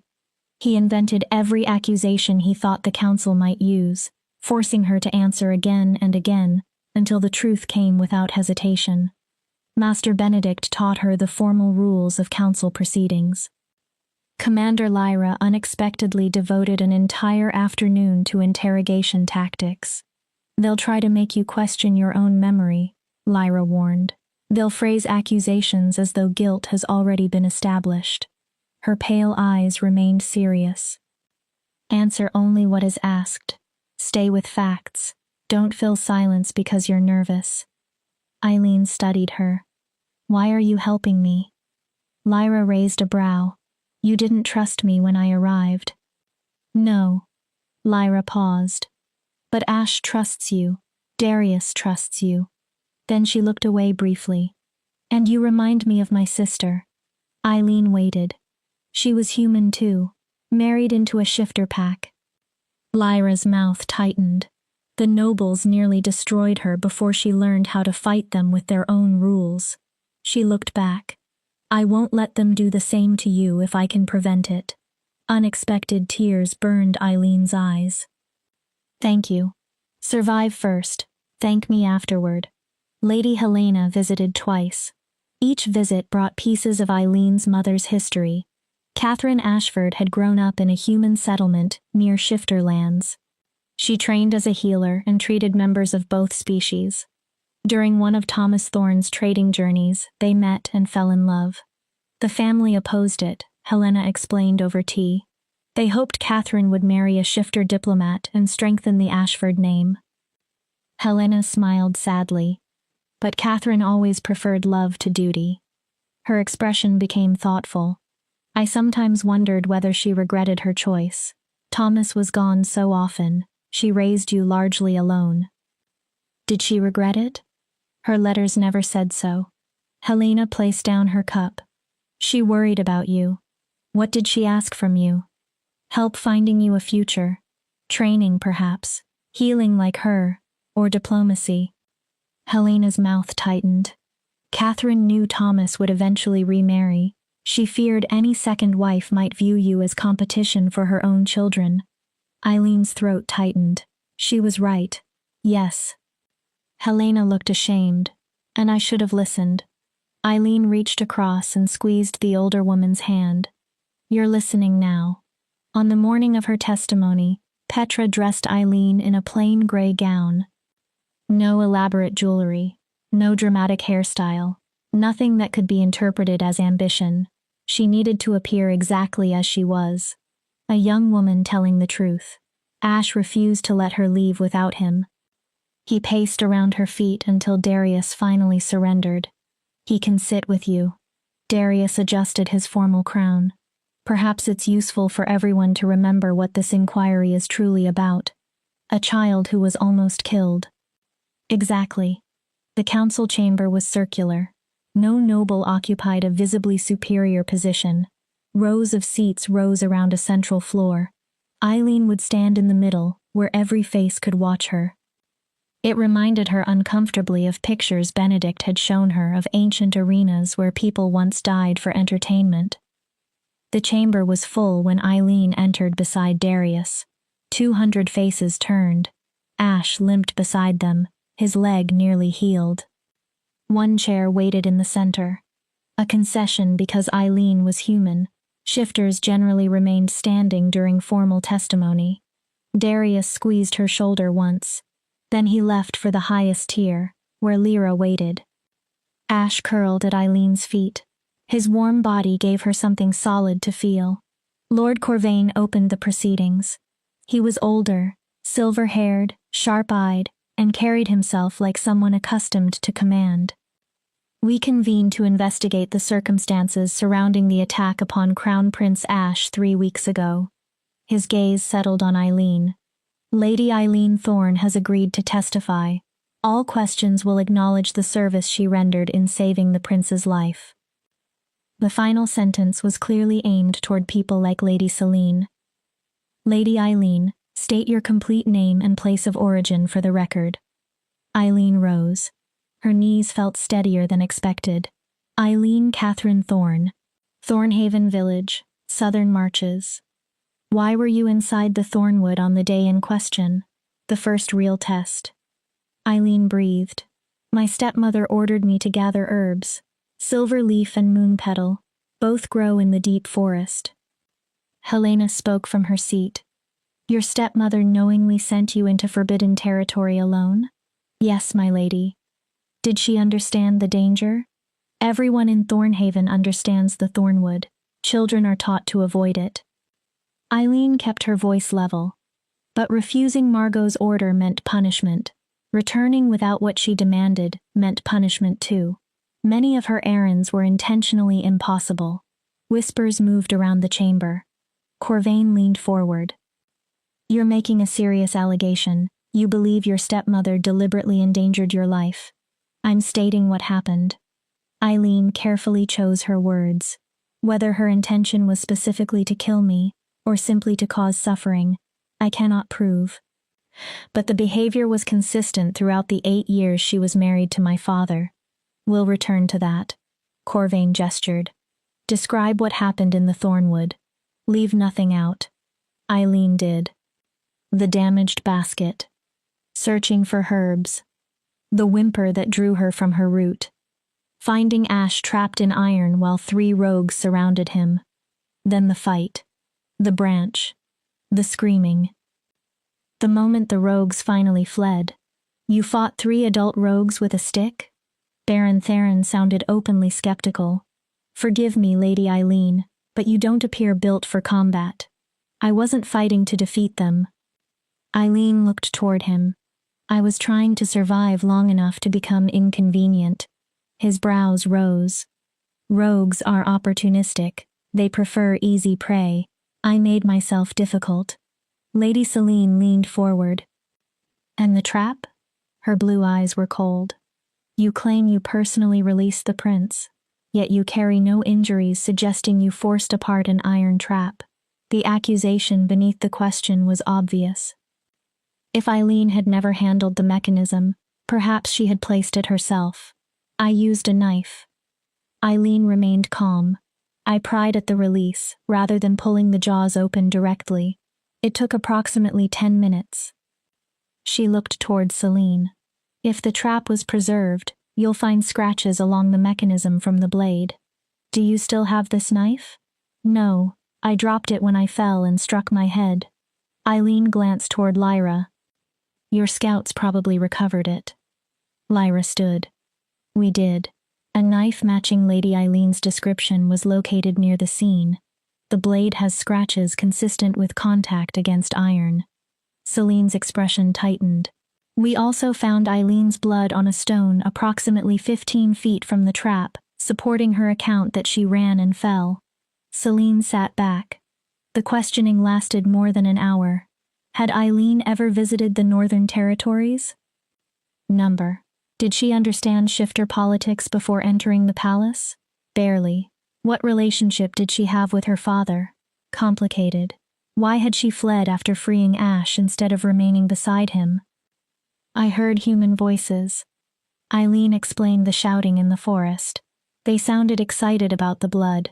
I didn't know whether they were ordinary hunters or people working with the rogues. Her hands tightened. A human found beside an injured shifter cub would look guilty. I panicked. I thought leaving might protect both of us. Convenient, someone muttered above. Eileen's control cracked. Actually, it was idiotic. Several heads turned. If I'd stayed, maybe I wouldn't have fallen and split my head on a rock. Maybe I could have explained everything before the scouts tied me up and accused me of attacking the child I had just saved. Her voice sharpened. I was frightened. I made a bad decision. That's not convenience. It's panic. The chamber shifted. Several nobles nodded. Even Corvain looked more sympathetic. Then the central question. He leaned forward. Did you know the trapped cub was Crown Prince Ash? No, my lord. Eileen answered immediately. I knew he was a shifter child, and that his features suggested a noble bloodline. I didn't know his identity until I woke inside the palace. Would knowing have changed your actions? No. Corvain studied her. A child in pain is still a child in pain. Whispers followed. This time, they sounded approving. Helena rose. One question. Corvain nodded. Proceed. Helena looked gently at Eileen. You described your stepmother as cruel. For the record, can you provide specific examples? This was the part Eileen had feared most. Admitting everything felt like tearing open old wounds before an audience. But Darius had told her to reveal the truth. All of it. She locked me in the cellar. Eileen's voice became quieter. Sometimes for days. No one moved. Sometimes because I spoke when she didn't want me to. Sometimes because I failed a task. Sometimes for no reason I could understand. She swallowed. She regularly withheld food. She gave me work designed to be impossible, then punished me when I failed. Her throat tightened. She told me every day that I was worthless, unwanted, a burden my father regretted. The council was completely silent now. Even Celine looked uncomfortable. Did Thomas know? Helena asked gently. I don't know. Eileen stared at her hands. He traveled most of the year. When he returned, Margot hid the worst of it. She forced herself to continue. And I never told him. Why? I was afraid. Her voice almost failed. I thought he might accuse me of lying, or believe me and still choose Margot. She looked up. Either way, I thought I would lose. Helena nodded. That is understandable. Abused children often remain silent out of fear or misplaced loyalty. Her eyes moved across the chamber. Silence does not make them responsible for their abuse. The message was obvious. Corvain finally stood. One final question. He looked directly at Eileen. I ask because the council must address it, not because I intend insult. Eileen waited. Was there any person, threat, promise, payment, or motive that could have persuaded you to harm Crown Prince Ash? No, my lord. Her voice was steady. I had never entered the Northern Territories. I knew nobody here. I had no political connections, and no reason to wish harm upon the royal family. She breathed slowly. I was simply in the wrong place at the right moment to save a child's life. Corvain watched her, then nodded. Thank you, Lady Eileen. You may sit. Eileen collapsed into the chair. Only now did her legs begin trembling. Ash immediately climbed into her lap. She buried her fingers in his fur. The council deliberated for 3 hours. Eileen was required to remain. Nobles debated every piece of testimony. Helena defended her. Baron Aldrich defended her. Commander Lyra publicly vouched for her. Others followed Lady Celine. She appears at exactly the necessary moment, Celine argued, saves the crown prince, enters the royal household, and somehow we're expected to accept coincidence? Yes. Darius spoke for the first time. His voice cut through the chamber. Because your alternative requires us to believe she organized rogue attackers, deliberately set a trap that maimed rather than immediately killed my son, entered the Thornwood despite having no knowledge of our territory, and then risked her own life fighting the very rogues supposedly working for her. His expression became cold. That isn't a conspiracy. He paused. That's fantasy. Celine stiffened. Your Majesty is understandably biased. She saved your child. Naturally, you want to believe her. I believe evidence. Darius's eyes flashed. The knife, her blood, the broken basket. Witnesses at Thornhaven's gate confirming that a woman with a history of cruelty sent her into forbidden territory. His voice sharpened. If you ignore evidence because it interferes with your preferred conclusion, Lady Celine, that reveals far more about you than it does about Eileen. Celine's face went white. Eventually Corvain called the vote. All who believe Lady Eileen Thorne's testimony and find no evidence of wrongdoing or conspiracy, stand. Eileen stopped breathing. Helena rose first, then Aldrich. Lyra, Rowan from the military section. Others followed. Dozens, scores. Within half a minute, more than half the chamber stood. Corvain counted. then spoke. By a vote of 123 to 77, this council finds Lady Eileen Thorne innocent of wrongdoing. Relief struck Eileen so hard, tears almost came. Ash licked her cheek. Her actions in saving Crown Prince Ash are recognized as heroic. She will receive formal honors at tomorrow's ceremony. Eileen finally breathed. However, her relief stopped. Corvain's expression became grave. The trap remains unexplained. The chamber quieted. Someone deliberately placed illegal iron in the thornwood. The purpose was to harm a shifter and may have specifically been to harm the Crown Prince. He turned toward Lyra. This council orders a complete investigation of rogue activity and any possible assassination conspiracy. Commander Lyra, you have full authority to question anyone necessary. Lyra bowed. Yes, my lord. This session is concluded. The nobles departed. Some offered Eileen sympathetic looks. Others remained suspicious. Celine passed without acknowledging her. Darius descended toward Eileen. You did well. He extended his hand. Eileen took it. Ash jumped from her lap and pressed himself between their legs as though physically trying to keep them together. I thought they were going to condemn me. 77 tried. Darius's hand tightened around hers. But truth carries weight. Even people determined not to believe it can feel the difference. They walked back through the corridors. Several passing nobles bowed to Darius and now nodded respectfully toward Eileen. What happens with the investigation? Lyra traces the trap. Darius's expression darkened. If it belongs to a random poacher, we handle the matter quietly. And if someone tried to kill Ash, then there is a traitor inside the territories. His jaw hardened. And that is far more dangerous. Eileen hesitated. Do you believe it was an assassination attempt? Darius looked at her. My mate died 6 months ago during a rogue attack that should never have succeeded. His voice became cold. My son ended up alone in a trap deep inside forbidden territory where a royal cub should never have wandered. Gold burned inside his eyes. I believe someone wants my bloodline destroyed. Eileen felt cold. Darius continued. But I also believe whoever planned this underestimated you. A faint, dangerous smile touched his mouth. That mistake may eventually destroy them. At her door, he stopped.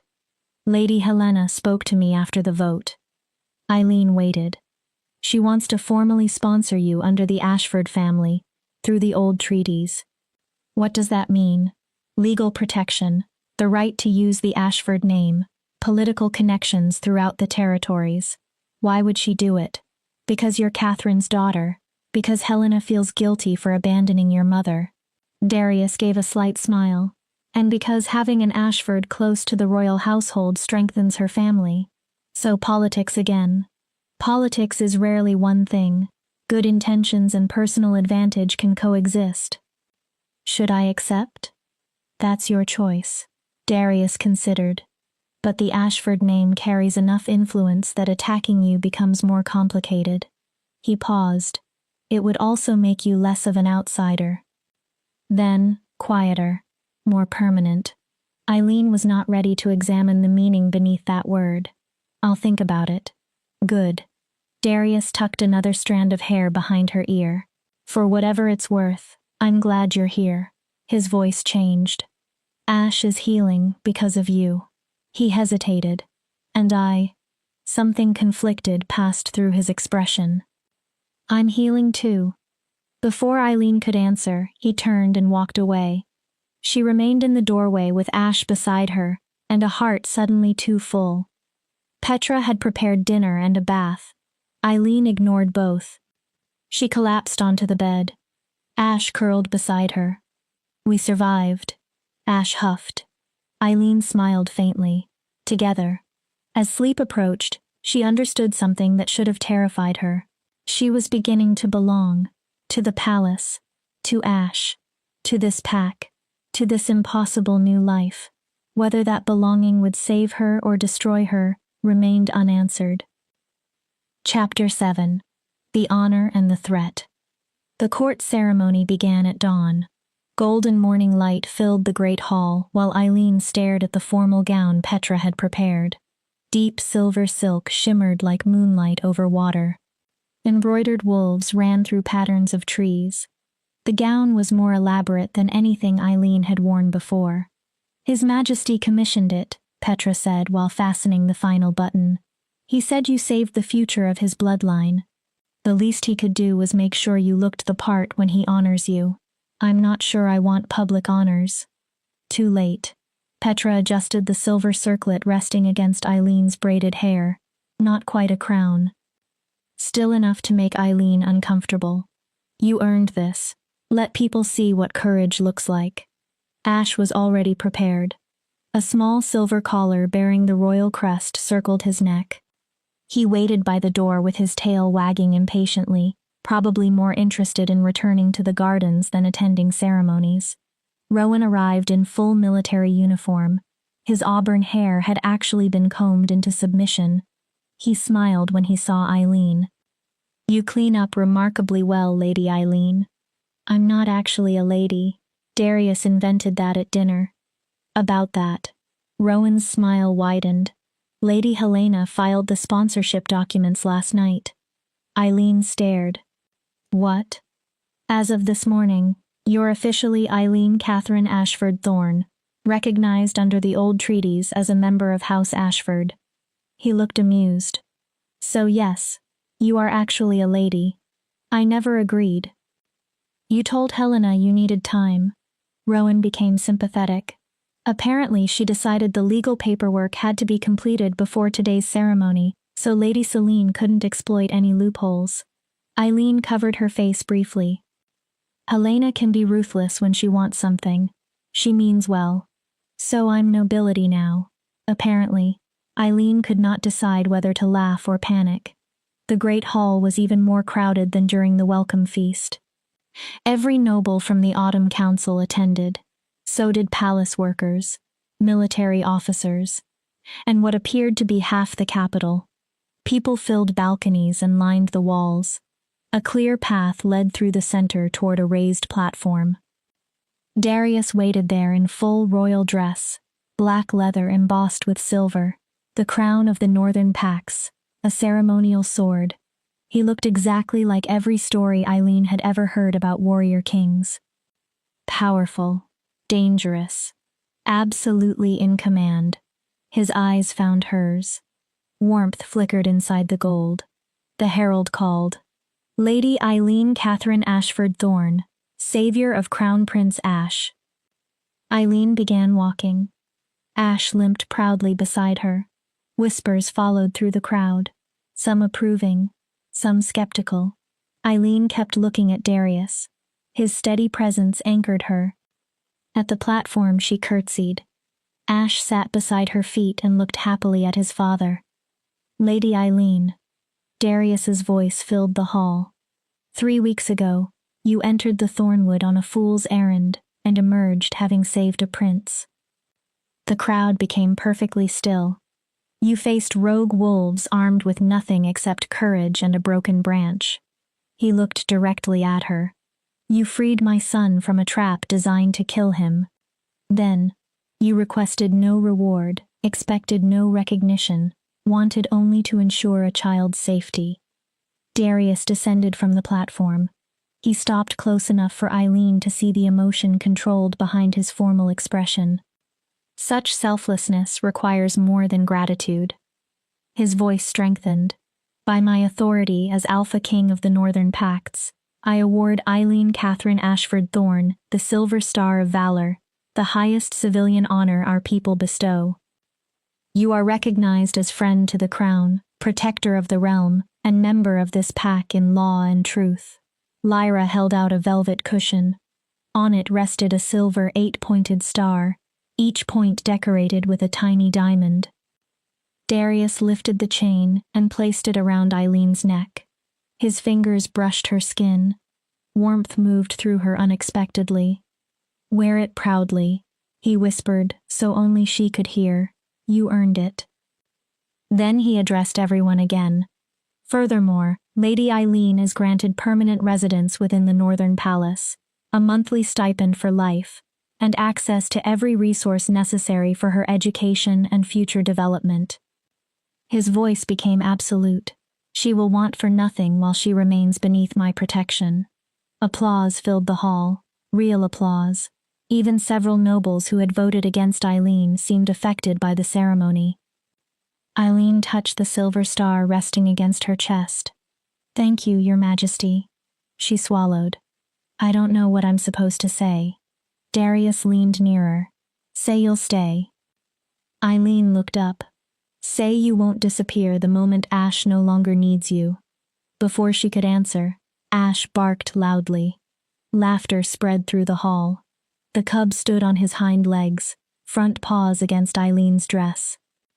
"I believe someone else has an honor to present," Darius said. Ash made several complicated barks and whines. Then he pulled at Eileen's skirt and limped toward a cushion near the edge of the platform. A tiny circlet rested there, child-sized, roughly woven from silver wire.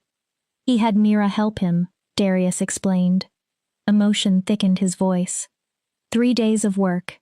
He refused to show anyone until it was finished. Eileen knelt. "He wanted to give you something himself." Ash carefully nudged the little circlet into her hands. It was uneven, clearly created by paws not designed for delicate craftsmanship. But every twisted piece of wire represented effort, care, determination. "It's beautiful." Tears blurred Eileen's eyes. "Thank you, Ash." He licked her face. His entire body moved with his wagging tail. Then Ash lifted his muzzle and howled, a high, pure sound. Joy, belonging, pack. The sound filled the great hall. Lyra answered first, then Rowan, Aldrich, Helena. More shifters joined until finally Darius threw back his head and added a howl deeper than all the others. It sounded powerful, and somehow heartbreaking.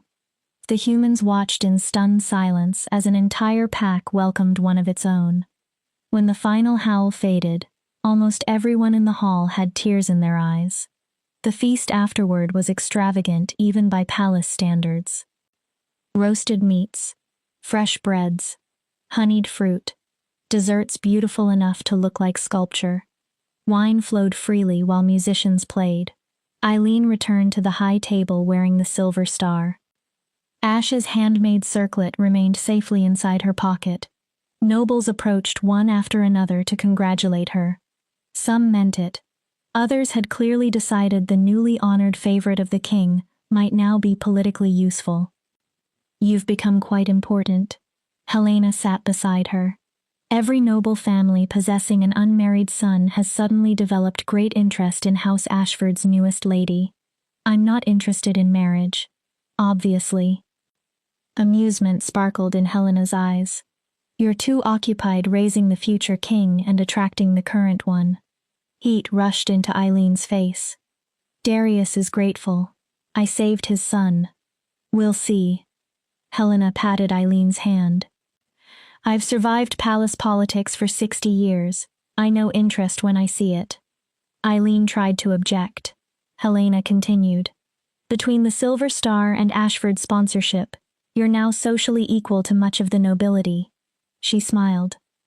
"Quite a desirable match." "I don't want to be desirable. I want to help Ash." "Which is precisely why you're desirable." Helena stood. "Enjoy yourself tonight." The feast lasted for hours. Eileen danced once with Rowan, who was far more graceful than his soldier's posture suggested. Then with Baron Aldrich, who spent their entire dance talking happily about his grandchildren. Darius remained near the high table. Sometimes he handled official matters. Mostly he watched Eileen. She should have felt uncomfortable beneath that attention. Instead, she felt safe. Near midnight, Eileen escaped to the gardens. Autumn had cooled the night without making it bitter. The sky was clear. Stars glittered across darkness. She found a bench near a fountain. Only then did she allow herself to absorb what had happened. A month earlier, she had scrubbed blood from butcher shop floors while Margot mocked her, Now she had a noble name, a palace residence, a royal medal. It felt unreal, like somebody else's story.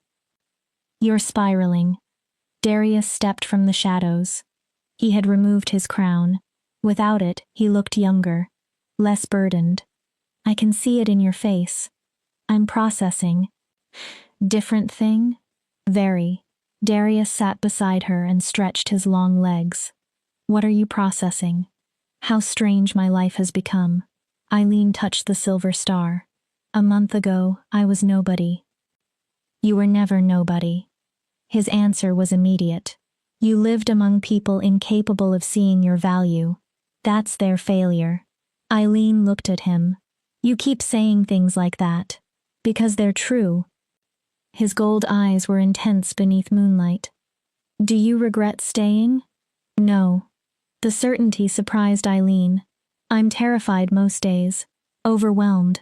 I have no idea what I'm doing. She smiled faintly. But no, I don't regret staying. Good. Darius placed his hand over hers on the bench. Warm, calloused, steady. Because I'd regret losing you. He paused. Both of us would. The words carried more than either acknowledged. Eileen knew she should pull away. A king and his son's companion needed boundaries.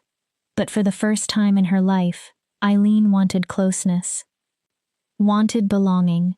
Darius. His thumb moved slowly across her hand. What happens when Ash doesn't need me? Darius listened. When he's healed, when I've done what I came here to do. Then you decide. His answer was gentle. Stay, leave, travel, study, whatever you want. The stipend is permanent. It isn't dependent on Ash. He squeezed her fingers. You're free, Eileen. The word should have been comforting. Instead, freedom frightened her. Freedom meant choices. Choices carried risk. And risk meant she could lose everything she was beginning to love. I don't know how to be free. Eileen stared toward the fountain. I've spent my entire life learning how to survive. Nobody ever taught me how to simply live. Then we'll learn together. Darius's voice softened. You've been teaching Ash how to heal. He looked toward her. Perhaps he can teach you how to live without fear. Before Eileen could answer, raised voices erupted inside the palace. Running footsteps. Military orders. Darius was standing instantly. Every trace of softness vanished. Stay here. Absolutely not. Eileen followed him. They ran inside. Lyra stood in the main corridor surrounded by armed guards. Her face was grim. A torn piece of parchment was clenched in her hand. What happened? Darius demanded. This was left inside the Crown Prince's nursery. Lyra gave him the parchment. It was nailed to his pillow with a silver dagger. Eileen moved closer. The message was written in old, brown blood. The letters were deliberately crude. The cub should have died. The human protector won't save him next time.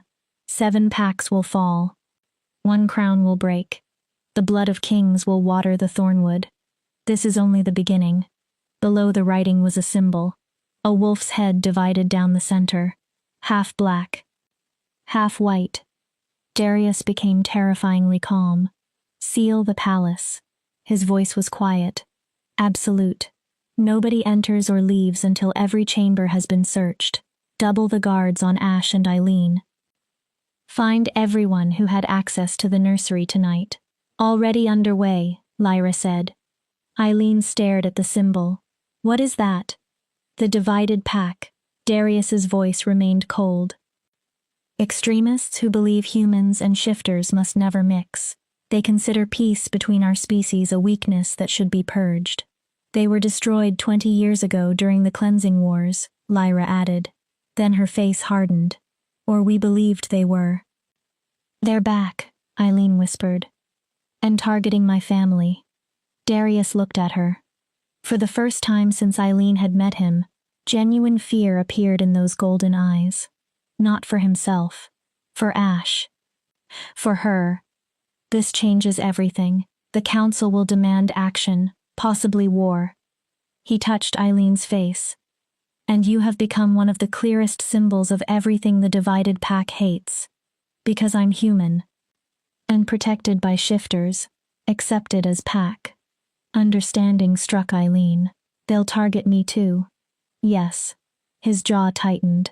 Which means you don't leave my sight until every one of them is found. Your Majesty, a guard shouted down the corridor. We found something else. In Lady Eileen's chambers. They ran. The room had been destroyed. Her desk lay overturned. Books were scattered. Above the bed, written in the same dried blood, was one word. Traitor. Ash stood in the middle of the destruction. His hackles were raised. He growled toward shadows. Then he saw Eileen. He rushed to her, whimpering. She lifted him immediately. Someone had entered her room, touched her possessions, threatened her. Pack what you need. Darius's voice allowed no argument. You're moving into the royal wing, the suite beside mine. Eileen stared at him. Darius, I can't. You can. He turned toward her. And you will. His expression was fierce. If they want you, they'll have to pass through me. Eileen opened her mouth. I have lost enough. Darius stepped closer. I will not lose you too. His voice dropped. Not to extremists. Not to politics. Not because you're too stubborn to accept protection. Then came the declaration with the weight of law. You are pack. You are under my protection. And I protect what is mine. The possessiveness should have frightened Eileen. Instead, she felt safer than she had in years. Okay. Her voice was barely audible. Okay. Within an hour, she moved into rooms twice the size of her previous quarters. A connecting door led directly into Darius's chambers. It could lock from either side. For now, it remained open. Guards stood at every entrance. Ash refused to leave Eileen. Eventually Darius stopped trying to make him. After midnight, Eileen stood at her new window looking toward the dark thornwood. Somewhere beyond the palace waited people who wanted Ash dead, wanted Eileen dead, wanted to destroy everything she had begun to build. But Margot had failed to break her during 8 years of cruelty. 3 rogues had failed to kill her. A hostile council had failed to condemn her. Eileen could survive this too. She had to. Because somewhere beyond that connecting door, Darius was sitting beside his son's bed, watching over Ash with eyes that had already suffered too much loss. And Eileen was beginning to understand that protecting Ash meant more than saving one child. It meant giving his father a reason to hope. That was something worth fighting for. Chapter 8. The mission no one should accept. By morning, the palace had transformed from a place of celebration into a fortress. Boots pounded through corridors. Soldiers shouted orders. Every room carried the tension of approaching war. Eileen had barely slept. Every creaking board and gust against the windows dragged her awake. Ash sensed her fear. Before dawn, he crawled onto her bed and pressed against her, until his steady breathing finally allowed her a few hours of restless sleep. Petra arrived with breakfast and news. Commander Lyra called an emergency war council. She placed down food Eileen had no desire to eat. Military leaders from all 7 territories are coming. People are saying the situation could become a full war if the divided pack has as much support as they fear. What kind of support? Eileen forced herself to eat. Petra lowered her voice. They may have been recruiting secretly for years. She counted possibilities. Rogues who hate the peace treaties. Nobles who consider humans inferior. Humans who blame shifters for their problems. Petra swallowed. Rumors say there could be thousands. Thousands. Eileen's fork stopped. How did anyone fight thousands of enemies who could be standing anywhere? A knock came from the connecting door. Eileen jumped. Darius entered without waiting. He looked exhausted. Battle leathers had replaced royal clothing. His hair was untidy. You need to see something. He led her through his rooms. Eileen caught only quick impressions. A large bed. Maps covering walls. Then they entered a war room. A single enormous wooden table filled the center. Maps were covered in pins and hurried notes. Lyra stood at the head. Rowan waited nearby with two military officers Eileen did not know. Helena was there too. All of them looked grim. Lady Eileen, Lyra said. We need your help. My help? I'm not a soldier. No. Lyra pointed toward the map. But you know Thornhaven. Red markers clustered along the southern border. And that's where our investigation leads. Eileen's stomach tightened. Lyra explained. The iron trap that caught Ash had been forged using a specific technique common in the southern marches.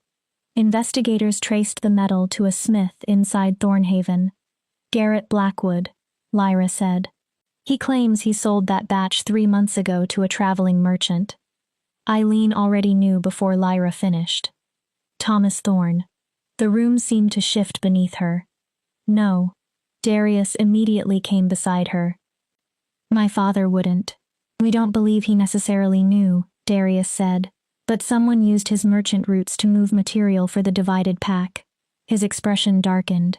Which means Thomas is involved, or somebody close to him is. Margot. The name struck Eileen instantly. Margot, who had sent her into the Thornwood. Margot, who had wanted Eileen gone for years. Margot, who could access Thomas's business records, contacts, and inventory whenever he traveled. My stepmother. Lyra nodded. That's our leading theory. Eileen felt cold. But we need evidence. We need to know whether she's simply a sympathizer moving supplies or an active member of the organization. How? We send someone to Thornhaven. Lyra's pale eyes fixed on Eileen. Someone Margot will not immediately suspect. Eileen understood before Lyra said it. You send me. Absolutely not. Darius's refusal came immediately. That's suicide. Which is why it may work, Lyra replied.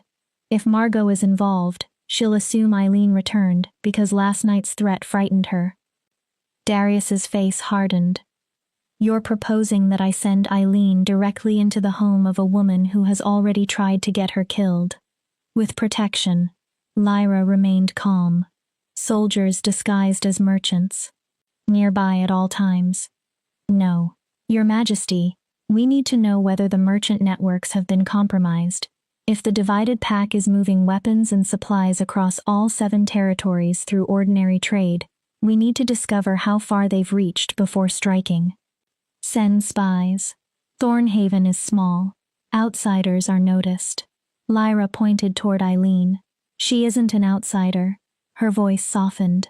She's the stepdaughter who left, and now returns home frightened. Perhaps ashamed, perhaps hoping to reconcile.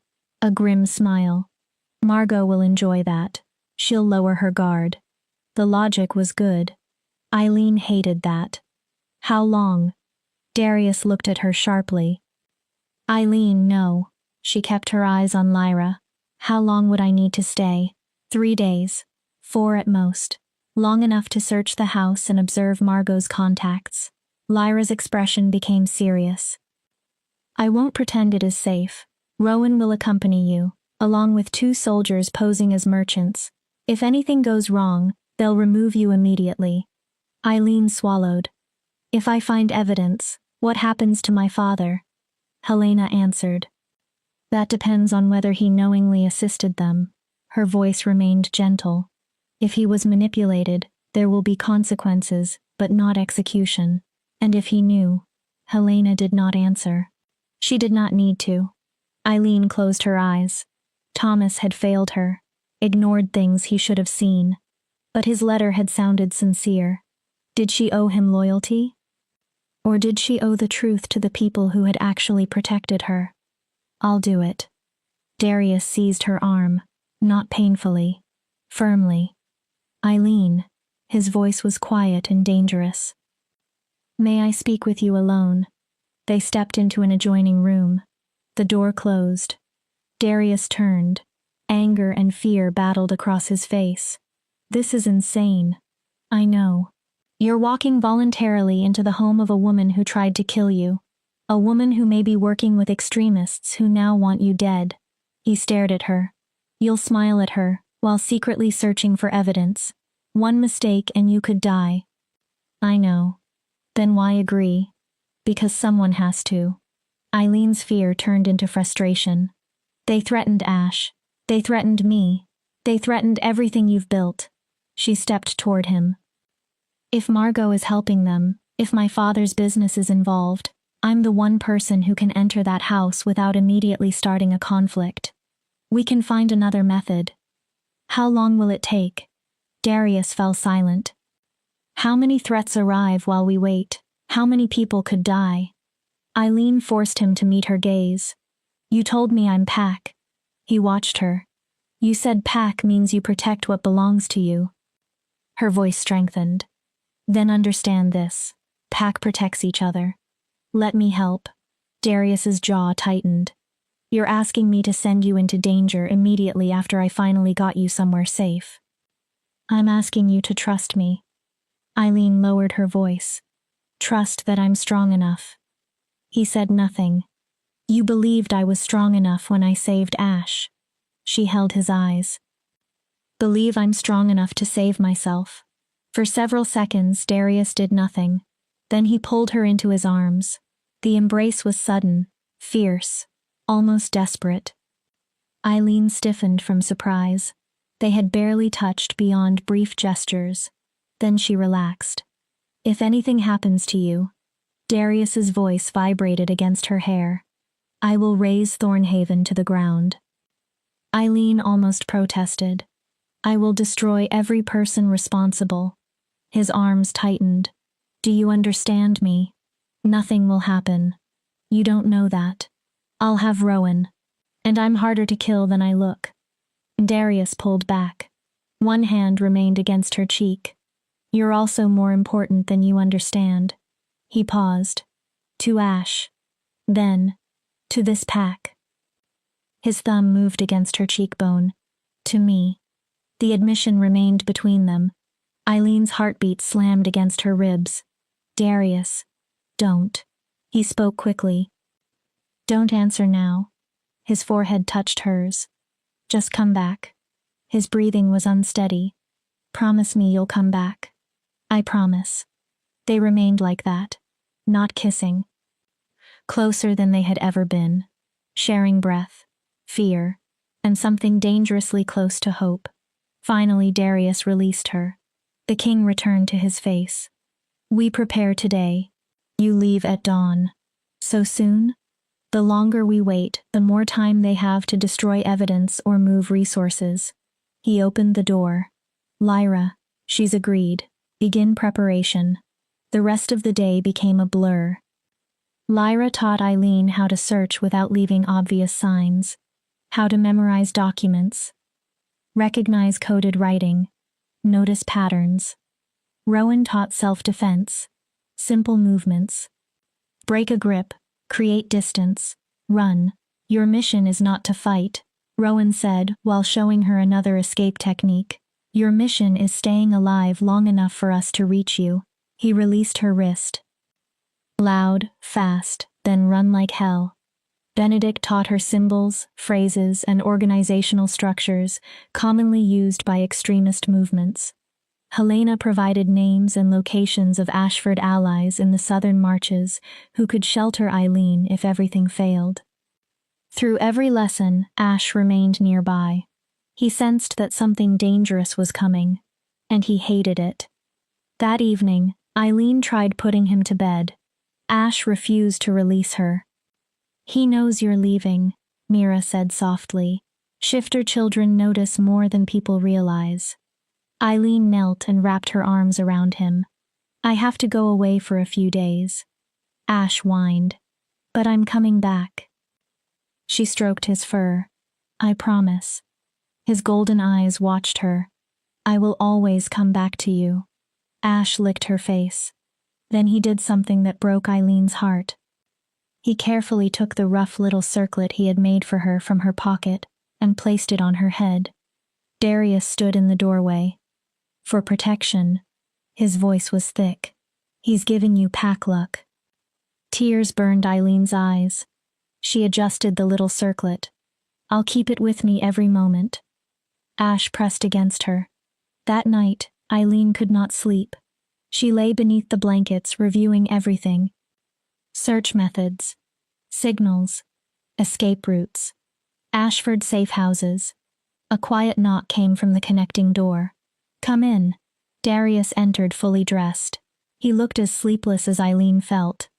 I thought you'd still be awake. Too much inside my head. Without discussion, Darius sat on the edge of her bed. Are you trying to change my mind? No. He looked down. You made your choice. Silence followed. I'm here, because I need to tell you something before you leave. Eileen's chest tightened. Just in case. In case I don't return? Don't say that. Darius took her hand. But yes. His fingers tightened. In case something goes wrong and I never get another opportunity. What do you need to say? He looked at her for a long moment.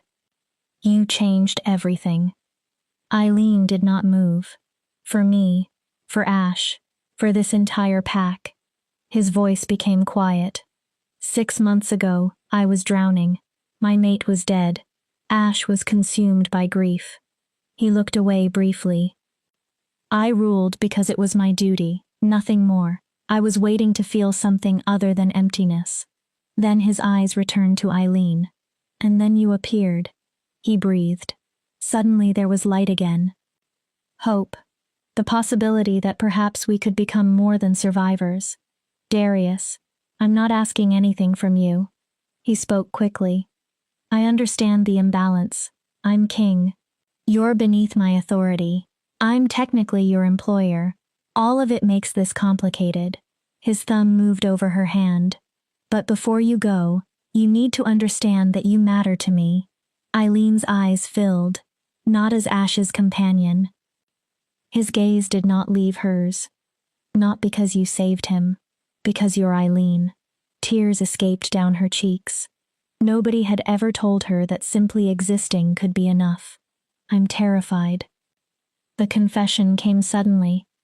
Of going home, of Margot, of discovering my father is involved. Her voice broke. Of failing you, failing Ash. You won't. Darius raised her hand and kissed her knuckles. The tenderness stole her breath. You're the strongest person I know. Then, and you're not alone. He held her gaze. Whatever happens in Thornhaven, remember that. You are not alone anymore. Darius remained beside her until exhaustion finally pulled Eileen into sleep. His hand was still holding hers. His presence stood between her and the nightmares. When she woke at dawn, he was gone. A small silver dagger rested on the nightstand in a leather sheath. Beside it was a note in Darius's bold handwriting. For protection, use it if necessary. Come home safely. We're waiting. D. Eileen strapped the dagger beneath her travel dress. She tucked Ash's handmade circlet safely into her pocket. Then she went to face Thornhaven. She had survived Margot once. She could survive her again. She had to. Chapter 9. Confronting the monster who raised you. The carriage journey to Thornhaven took 6 hours. 6 hours of Eileen's stomach tightening, while Rowan attempted increasingly useless conversation. You remember the signals? For the 3rd time, yes. Eileen recited them. If I'm in immediate danger, red candle in my bedroom window. Rowan nodded. If I find evidence, white candle. Yes. If I need extraction but it isn't urgent, I mark the edge of the village well. And where are we? At the inn. You, Corporal Jenna, and Private Tavern are merchants passing through Thornhaven. Rowan's expression became serious. We'll watch the house in shifts. Anything feels wrong, you signal us. I understand. I mean anything, Eileen. I understand. Knowing the plan was one thing. Following it became harder when the carriage climbed the final hill. Thornhaven appeared below. Exactly as Eileen remembered it. Small stone houses around the square. The fountain. The butcher shop, where she had spent years cleaning blood. Nothing had changed. And yet it all looked different.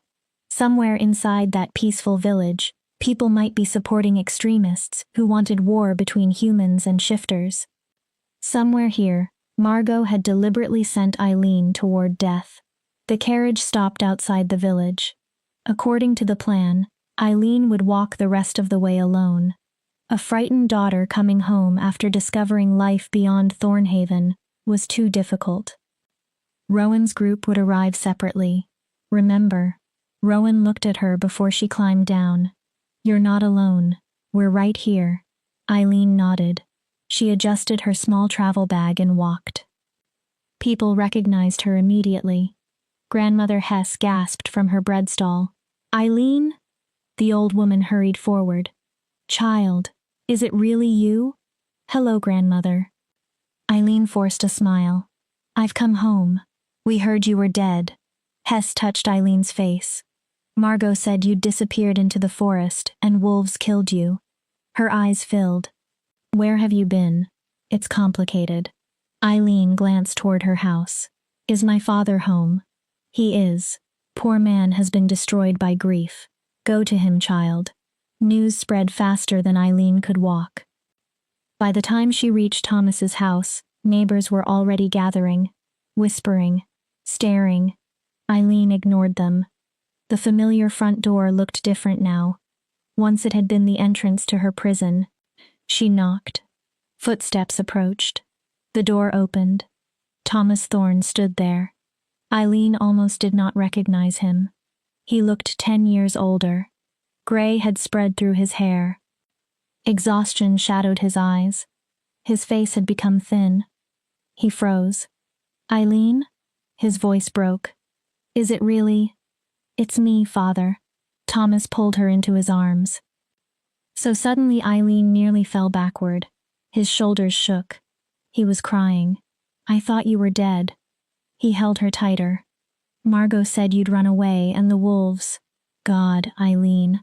I thought I'd lost you. Guilt twisted inside her. Whatever his failures, his grief was real. I'm sorry. I should have found a way to send word sooner. Where were you? What happened? Before Eileen could answer, a cold voice came from above. Well, Margot stood at the top of the staircase. The prodigal daughter returns. She looked exactly as Eileen remembered. Beautiful. Golden hair perfectly arranged. Expensive gown. Her expression shaped into delighted surprise. Her eyes held none of it. Eileen, what a relief. Margot descended gracefully. We were terrified when you disappeared. Where have you been? The Northern Territories. Eileen watched carefully. I was injured inside the Thornwood. They took me to the palace for treatment. Something flickered in Margot's eyes. Gone instantly. The palace? Her smile remained. How extraordinary. You'll have to tell us everything. She turned to Thomas. Don't leave the girl standing outside. Come in. The house had not changed. Polished floors. Expensive furniture Margot had demanded. The staircase toward Eileen's tiny bedroom. But Eileen saw it differently now. Not as home. A cage decorated beautifully enough that outsiders never noticed the bars. They sat together. Eileen told them the story they had prepared. She found a wolf cub trapped in the forest. Freed it. Was injured. Woke inside the palace. She omitted Ash's identity. Her title. Her relationship with Darius. The divided pack. How remarkable, Margot said. And they simply allowed you to return? I wanted my father to know I'm alive. Thomas gripped Eileen's hand. Will you stay? His eyes were still wet. Please. I know things were difficult. I've spoken with Margot. It will be different now. His voice became desperate. You're my daughter. You belong here. I can stay a few days. Eileen deliberately sounded uncertain. But I have responsibilities in the capital. I've been offered work. That part was not entirely false. Work? Margot's tone remained casual. Her eyes became sharp. What kind? Tutoring children. Benedict had prepared the lie. The palace staff need people teaching their children to read. I've been studying with one of their scholars. How ambitious. Margot's smile narrowed. And here I assumed you'd eventually return begging for your old room. Margot, Thomas's voice sharpened. Enough. I'm simply saying what everyone expected. Margot rose. I should check dinner. Vivian will be delighted you're alive. She's helping at the dressmaker today, but she'll return soon. She swept from the room. Thomas immediately turned toward Eileen. I'm sorry. His hands trembled. For everything. Eileen remained still. For not seeing. For not protecting you. He looked ashamed. I received the letter sent by the king. He told me what Margot had done. Thomas swallowed. I confronted her. She denied everything. Said you'd exaggerated. Said I was choosing you against her. His eyes pleaded with Eileen. I chose you. She blinked. I told Margot if she ever harmed you again, I'd divorce her. His voice strengthened. I swear I will protect you this time. The sincerity hurt. He meant it. Now, after evidence had been forced into his hands, where had that conviction been while Eileen was being starved and locked away? Thank you, Father. There was nothing else she could safely say. Vivian returned later. Her surprise was theatrical. Her calculating eyes were not. Dinner felt unreal. Margot played the gracious hostess while slipping small insults between polite sentences. Did you meet interesting people at the palace? Vivian asked. She leaned forward. Any young men? A few. I was mainly studying. How dull. Vivian pouted. If I'd been there, I'd have attended every ball and danced with every soldier. She smiled. Completely wasted on you. Vivian, Thomas warned. But the warning carried little force. After dinner, Eileen returned to her old bedroom.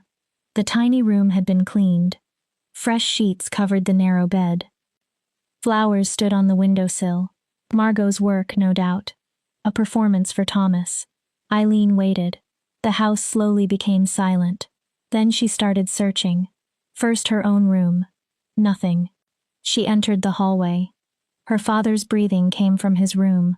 Lighter sounds from Vivian's. Margot occupied the largest bedroom at the end of the corridor. The bedroom that had once belonged to Eileen's mother. The door was locked.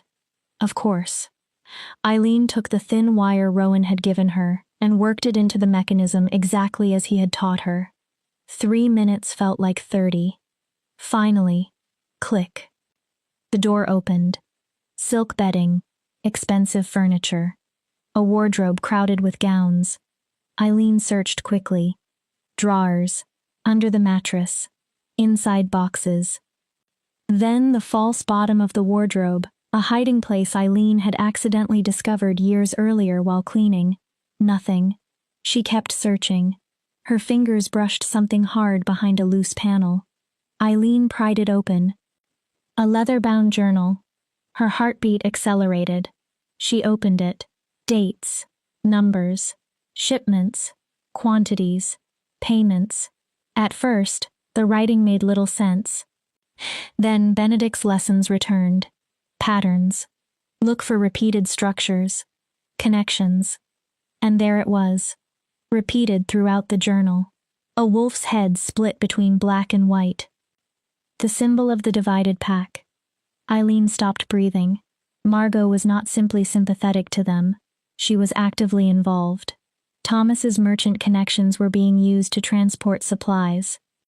The journal recorded destinations, payments, other cells, reports on palace information gathered from village gossip. Then Eileen found an entry from 3 months earlier. Trap acquired. Iron from T's shipment. Deploy Thornwood next week. Target Royal Spawn.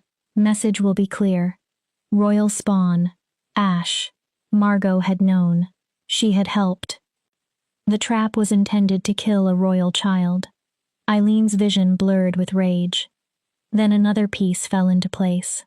Margot had sent Eileen into that exact forest, knowing the rogues were there. Knowing a trap waited. Either Eileen would die, or she would be discovered near an injured shifter and blamed. Margot would win either way, except Eileen had saved Ash. She had ruined everything. A floorboard creaked behind her. Eileen turned. Margot stood in the doorway. A candelabra illuminated her face. Murder filled her eyes. You always were a nosy little rat. Her voice was almost gentle. I should have killed you years ago. Eileen's hand moved toward the dagger beneath her dress. Margot attacked first. They slammed into the wardrobe. The journal flew across the floor. You stupid girl! Margot's hands closed around Eileen's throat. You were supposed to die in that forest. Her grip tightened. Instead, you saved that beast's whelp and destroyed everything. Eileen clawed at her wrists. Do you understand how long we've planned this? How carefully we built the network? Air vanished. Darkness moved around Eileen's vision. The dagger. She stopped fighting Margot's hands, reached downward. Her fingers found leather. She tore the dagger free, drove it upward. Margot screamed. The blade struck her shoulder. Not fatal. Enough. Her hands released Eileen. Eileen stumbled away, dragging air into her burning throat. She snatched the journal from the floor. Window. Second story. A trellis ran down the wall. She could climb. Reach Rowan. Then the bedroom door burst wider. Thomas stood there. His eyes moved across the scene. Margot bleeding. Eileen holding Darius's dagger. The open journal. Eileen? What happened? She's divided pack. Eileen could barely speak through her injured throat. Father. She helped them try to kill the crown prince. Thomas went pale. She sent me into the forest because she hoped I'd die. Eileen lifted the journal. It's all here. Evidence, shipments, treason, lies. Margot screamed. Thomas, look at her. She attacked me. Her voice became hysterical. Those beasts at the palace corrupted her. She's trying to destroy this family. Thomas looked between them. Horror. Confusion. Father. Eileen extended the journal. Please, read it. Margot reached into her pocket. A whistle. Eileen saw it too late. Margot blew once, twice, 3 times. The sound was sharp and unnatural. Then footsteps answered outside. Many footsteps. Running toward the house. Eileen stared. You brought others. Margot smiled through the pain. Blood covered her shoulder. Did you honestly believe you were clever? The footsteps grew louder. We've watched the palace for weeks. We knew you'd eventually come. Eileen looked toward the open window, the only exit left. She ran. She hit the window at full speed. Glass broke around her. Her hands caught the trellis. Slipped. Caught again. Eileen climbed down as quickly as possible, ignoring splinters and cuts from shattered glass. She landed hard. Then, ran. Margot shouted behind her. More footsteps followed. Eileen reached the square. Captain Rowan! Her throat burned. Rowan, help! The inn door flew open. Rowan came out with his sword already drawn. Corporal Jenna and Private Tavern followed. Armed. Ready. How many? Rowan demanded. He moved between Eileen and the approaching shadows. 6. Maybe more. She shoved the journal toward him. Margot is one of them. I found everything. She tried to kill me. Figures emerged around the square. Men and women carrying weapons. They stopped when they saw Rowan's soldiers. Clearly, they had not expected military protection. Stand down. Rowan's command echoed across Thornhaven. By order of King Darius of the Northern Pax, you are under arrest for treason and conspiracy. One man spat on the ground. We don't answer to a beast-loving king. His eyes filled with hate. No true human should. Rowan raised his sword. Then answer to my blade. His voice was calm. Your choice. For one heartbeat, nobody moved. Then a conspirator lunged. The The square exploded into fighting. Rowan and his soldiers moved with trained precision. Steel struck steel. Jenna dropped 2 attackers. Rowan disarmed another. Eileen backed against the inn wall, clutching the journal. But there were too many. Every time one conspirator fell, another seemed to emerge. Then a howl ripped through the night. Deep, resonant, unmistakably alpha. Eileen's heart stopped. Darius, a massive silver-black wolf, emerged from the edge of the forest. Golden eyes burned through the darkness. Behind him came an entire group of shifters in wolf form. The conspirators saw the Alpha King. They ran. They did not get far. Darius's pack moved with terrifying efficiency. They hunted every fleeing conspirator down, subdued rather than killed. But their restraint did nothing to hide what they could have done. Darius reached Eileen. He shifted into human form. He did not seem to care that the entire village could see him. He pulled her into his arms. His hands moved over her body, checking for wounds. "You're hurt." His voice was rough. His fingers brushed the cuts from broken glass, then the bruises forming around her throat. His face changed. "She hurt you." "I'm okay." Eileen struggled to remain standing. "I found the evidence." She held the journal. Everything. Margot. The supplies. Their network. "I know." Darius cupped her face. "I heard. You were supposed to signal me. I tried. She found me too quickly." Eileen's legs suddenly failed as the adrenaline disappeared. Darius caught her, lifted her. "How did you know?" "I didn't trust the plan." He pressed his lips against her forehead. "I followed at a distance with my personal guard." His arms tightened. "I couldn't actually let you face this alone." Lyra approached in human form, carrying clothing for her king. "Your Majesty, 11 conspirators captured, including Margot Thorne." Darius pulled on trousers while still keeping one arm around Eileen. "Thomas Thorne remains inside the house. He's in shock but cooperating." Lyra held up the journal. "This contains enough information to identify several cells throughout the territories. Arrest everyone named." Darius's voice became steel. "I want every person connected with these records questioned." Eileen looked toward her old house. "What happens to my father?" Darius's expression softened. "That depends on what the evidence says." He studied her. If he had no knowledge of the conspiracy, then his crime was blindness, not treason. Darius paused. "What do you want?" Eileen thought about Thomas. Absent. Weak. Genuinely grieving. Manipulated by Margot, just as Eileen had been. But Thomas had possessed power Eileen never did, and he had refused to use it. "Question him." Her voice steadied. "If he's innocent, release him." Darius waited. "But I don't want to see him again." Eileen looked back once. He made his choices. She swallowed. Now he lives with them. So be it. They remained in Thornhaven only long enough to secure prisoners and evidence. Then Darius lifted Eileen onto his horse. He mounted behind her. His pack surrounded them like a living shield. Eileen rested against his chest. Bruised. Exhausted. Alive. She had found the proof. Survived Margot. And struck directly against the divided pack. "I'm proud of you," Darius whispered into her hair.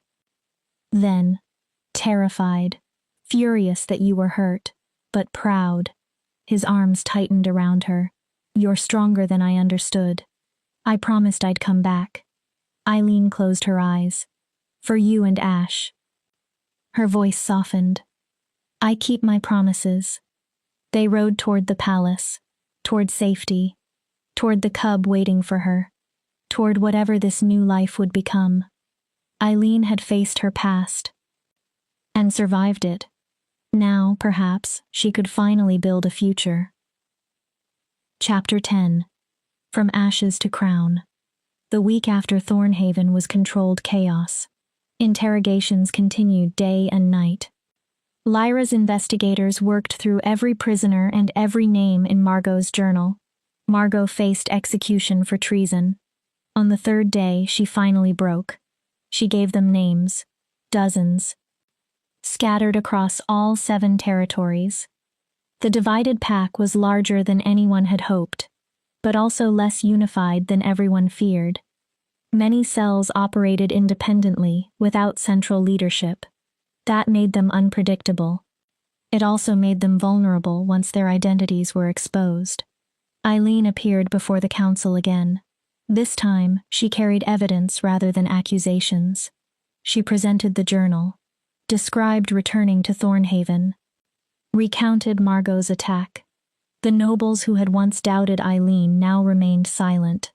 Some looked embarrassed, others openly respectful. Even Lady Selene approached afterward with a stiff but genuine apology. At the end of Eileen's testimony, Corvain addressed her. "You've rendered these territories an extraordinary service." He looked toward the journal. "The divided pack has remained a shadow for years." Then he looked at Eileen. "You dragged that shadow into the light. The investigation mattered. The politics mattered. But the thing that weighed most heavily on Eileen was a letter from her father. She chose letters rather than meeting him face to face. Thomas wrote that royal investigators had cleared him of direct participation. He had not knowingly supported the divided pack, but he admitted his ignorance had been willful. He had failed to examine his own merchant routes. Failed to see Margot. Failed to see what happened to Eileen inside his own home. Thomas told her he did not expect forgiveness. He knew he had not earned it. He was selling his business, leaving Thornhaven, starting over somewhere else. Vivian would live with relatives from Margot's family in the Eastern Marches. Then Thomas finally answered the question Eileen had carried for years. Why had he never protected her? Fear. He had been afraid Margot would leave him, afraid of loneliness. Afraid that acknowledging Eileen's suffering would force him to admit how badly he had failed. That fear had made him complicit. His letter ended with one truth. Eileen had deserved better than what he gave her. She read it 3 times, then placed it inside her desk. Maybe she would forgive Thomas one day. Maybe she never would. Either choice belonged to her now. That chapter was finished. The next one remained uncertain. "You're thinking too hard again." Darius sat across from her inside his study. They were supposedly reviewing security reports. In reality, they had spent most of the evening in comfortable silence. Ash slept on the rug between them. Over the past week, this had become a ritual. A quiet hour after days filled with investigations and politics. "I'm thinking about what comes next." Eileen looked toward Ash. "The immediate danger is controlled." Darius waited. "Ash is nearly healed. He barely limps." She smiled. "He started playing with the other cubs too." Then the smile faded. "My job here is almost finished." "Your purpose was never limited to healing his leg." Darius placed aside the report he had been holding. "You helped him survive grief. He's doing that now without me." Eileen looked toward the sleeping cub. "He has friends. He sleeps all night. He laughs again." Her chest ached even as she smiled. "That's what we wanted." "Yes." Darius studied her. "What about you?" Eileen looked up. "Are you healed?" The question landed harder than expected. Was she? A month ago, Eileen had been exhausted by years of abuse, expecting nothing beyond survival. Now she carried a noble name, a silver star, a home inside a palace. People cared whether she ate, whether she slept, whether she was safe. But without Ash desperately needing her, Eileen suddenly felt adrift. Saving him had given her a clear purpose. Who was she when nobody needed saving? "I don't know," she answered honestly. "I don't know who I am if there isn't a crisis." Darius stood and moved toward the window. "Then perhaps it's time to discover that." He looked toward the garden. "Helena believes you should consider diplomatic training." Eileen blinked. "Diplomacy?" The territories need people who understand both human and shifter cultures. You're unusually qualified. I'm barely literate. You've studied for 1 month and learned what many people require a year to understand. Darius looked back. Benedict says languages come naturally to you. You're already conversational in pack speech. Most humans never reach that level. He continued. If diplomacy doesn't interest you, there are other choices. Healing? Like your mother. Scholarship? Certainly. He smiled faintly. Lyra even thinks you'd have instincts for military strategy. You're unusually good at reading people. Eileen narrowed her eyes. You've been planning my future, thinking of ways to keep you here. The answer was so direct that Eileen fell silent. Darius's expression became carefully controlled.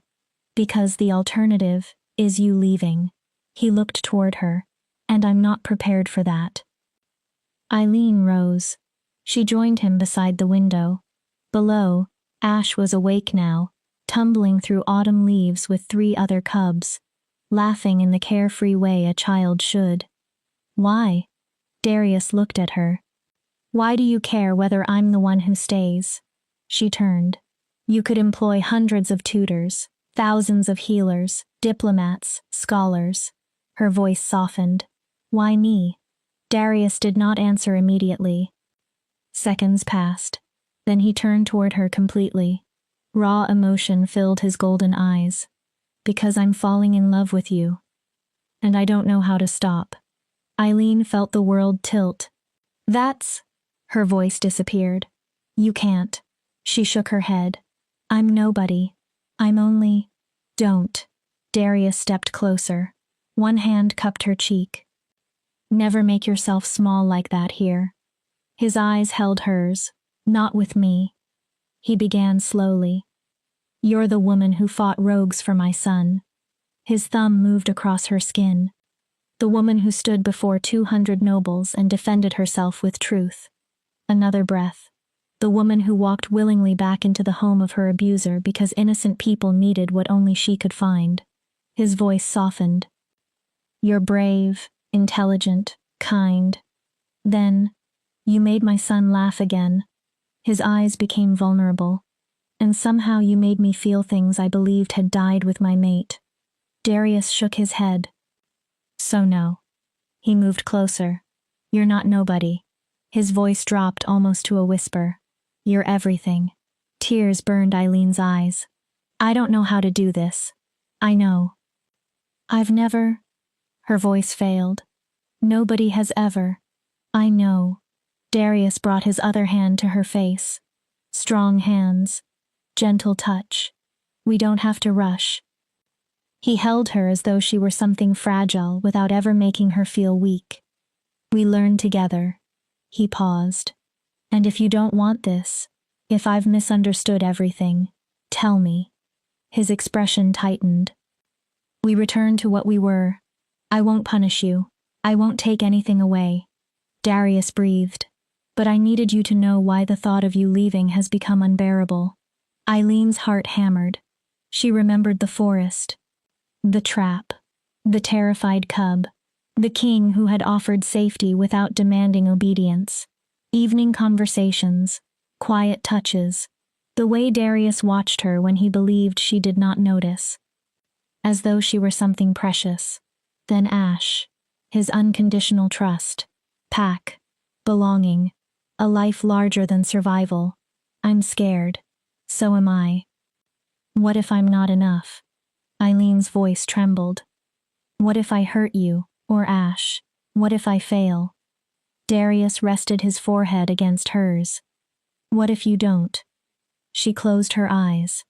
What if instead of imagining every disaster, we simply try? His breath warmed her lips. I don't know how to be loved. Eileen whispered the truth. I don't know whether I'm capable of it. Then I'll teach you.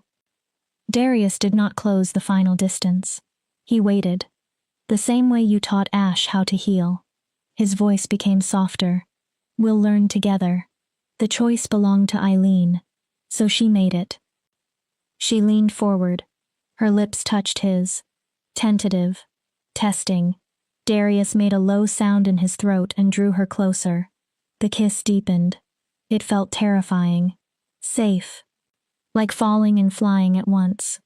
When they finally separated, both were breathing unevenly. Darius rested his forehead against hers. Stay. He whispered the word, not as Ash's companion. His arms remained around her. Not as an employee, not because you owe anything. He looked into her eyes. Stay, because you want to. A pause. Choose this. Then, choose us. Eileen smiled through tears. I'm choosing you. She corrected him. Both of you. Darius's eyes softened. For how long? As long as you'll have me. Eileen swallowed. Forever. Darius smiled. Not the guarded half-smile Eileen had seen before. A real smile. Good. He kissed her forehead. Because I'm not letting go. The Autumn Council concluded 3 days later. For the first time in years, fear of a common enemy forced unusual cooperation among the 7 territories. Money was allocated to security. Programs were created to fight extremist ideology. New initiatives were proposed to strengthen relationships between humans and shifters. Then Darius surprised everyone, including Eileen. Before the assembled council, he announced the creation of a new office, Ambassador of Integration. The ambassador would promote cooperation between human communities and shifter packs. Darius offered the position to Eileen. You've already proven you can stand between both worlds. His voice carried through the council chamber. You understand what it means to be viewed as an outsider by both. He looked directly at her. And through courage and integrity, you've earned the respect of this council. Eileen stood before 200 nobles. The silver star rested against her chest. Ash's rough little circlet was with her. A month earlier, she could barely write her name. Now a king was asking her to help shape the future of 7 territories. I accept. Whispers spread. Eileen continued. On one condition. More whispers. It was almost rude to negotiate with a king in public. Darius merely smiled. Name it. I want education included in the position. The room quieted. I want schools established in border settlements. She looked across the nobles.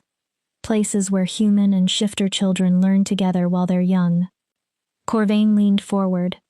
Eileen continued. Fear grows easily from ignorance. Her voice strengthened. So we fight ignorance with knowledge. Discussion erupted. Corvain nodded thoughtfully. Expensive, but potentially effective. I'll fund the program personally if necessary, Darius said. He looked at Eileen. Lady Eileen's condition is accepted. Then formally, let the record show that the office of Ambassador of Integration is established and filled effective immediately. The official announcement gave way to celebration. That night, the gathering in the royal wing was smaller. Helena, Lyra, Rowan, Benedict, a handful of others who had somehow become family within one extraordinary month. Ash attended too. He wore his formal collar and sat proudly at Eileen's feet. He had grown quickly. Bigger. Stronger. More confident. Soon he would be old enough to take human form and finally speak everything stored inside his clever mind. To beginnings. Helena lifted her glass. And to finding family where we never expected it. They drank, talked, laughed until late. Eventually everyone departed. Eileen and Darius remained alone on the balcony above the thornwood. You know court politics will eventually expect us to marry. Darius sounded almost casual. Eileen's heart skipped. Was that a proposal? Not yet. He wrapped his arms around her from behind. You aren't ready. A pause. Neither am I. He rested his chin near her hair. We've only begun. Eileen relaxed against him. But eventually, when we're both ready. His voice softened. I want you as my mate. Eileen stopped breathing. My partner. Then, my queen, that's considerable pressure. You fought 3 rogues with a stick. She could hear the smile in his voice.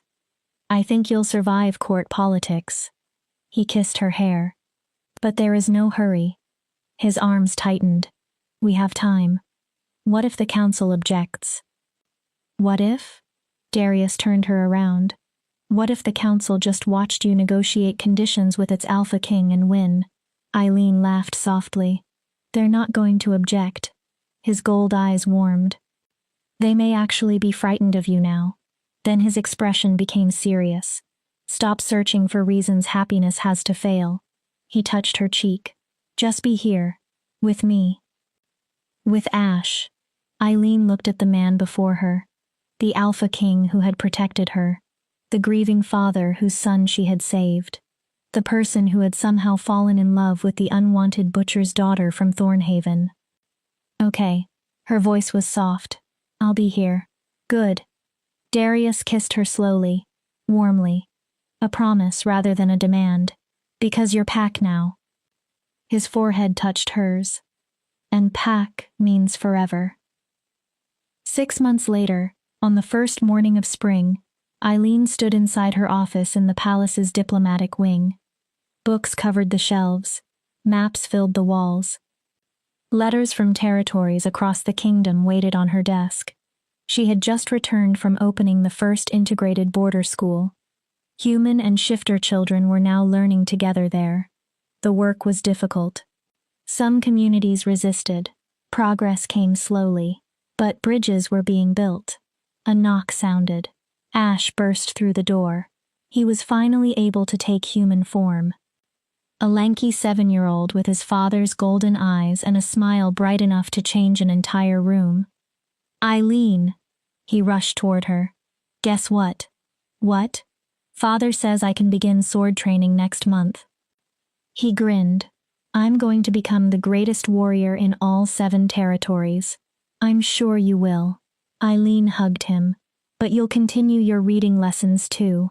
Ash's face fell. Do I have to? Yes. Fine. His grin returned. Father also told me dinner is ready. He hesitated dramatically. And that he loves you. He made me promise to say that exactly, even though it's embarrassing. Eileen laughed. Tell him I love him too. I'll be there in 5 minutes. Ash raced away. His voice echoed along the corridor. Eileen remained still for a moment. She looked around her office. At the work, the purpose, the family she had chosen. 3 objects rested on her desk. The silver star of valor, Ash's rough handmade circlet, and something newer. A betrothal ring. Darius had proposed beneath the stars 2 weeks earlier. Their wedding was planned for midsummer, a marriage between 2 people, and, symbolically, another bridge between humans and shifters. Eileen picked up the ring. She slid it onto her finger. It felt solid, real, earned. She had entered the Thornwood searching for herbs. She had found a destiny.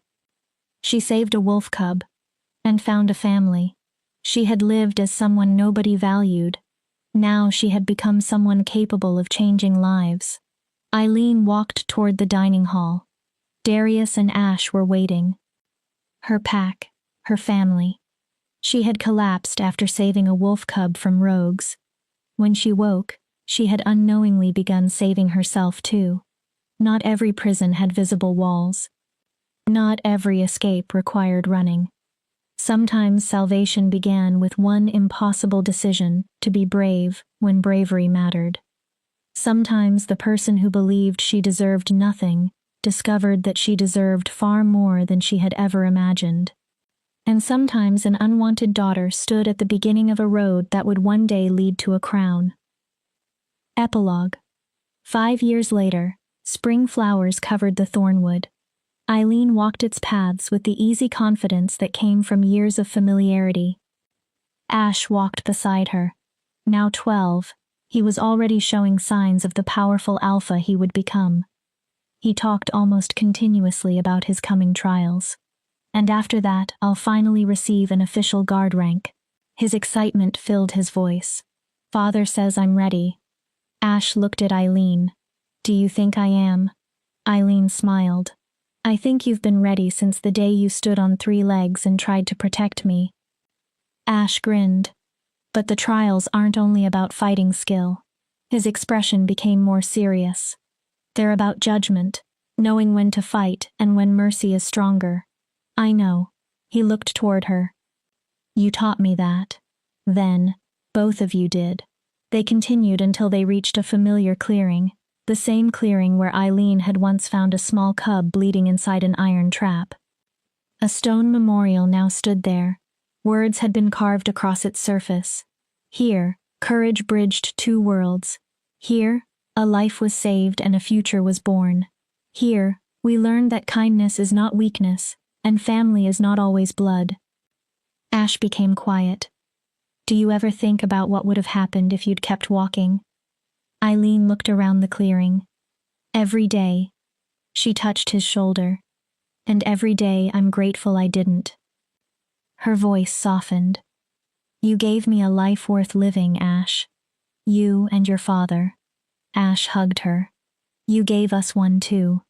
He was almost Eileen's height already, growing far too quickly. Then he said quietly, You're the best mother I could have asked for. Eileen's eyes filled. She had never asked Ash to call her his mother. She would never try to erase the woman who gave birth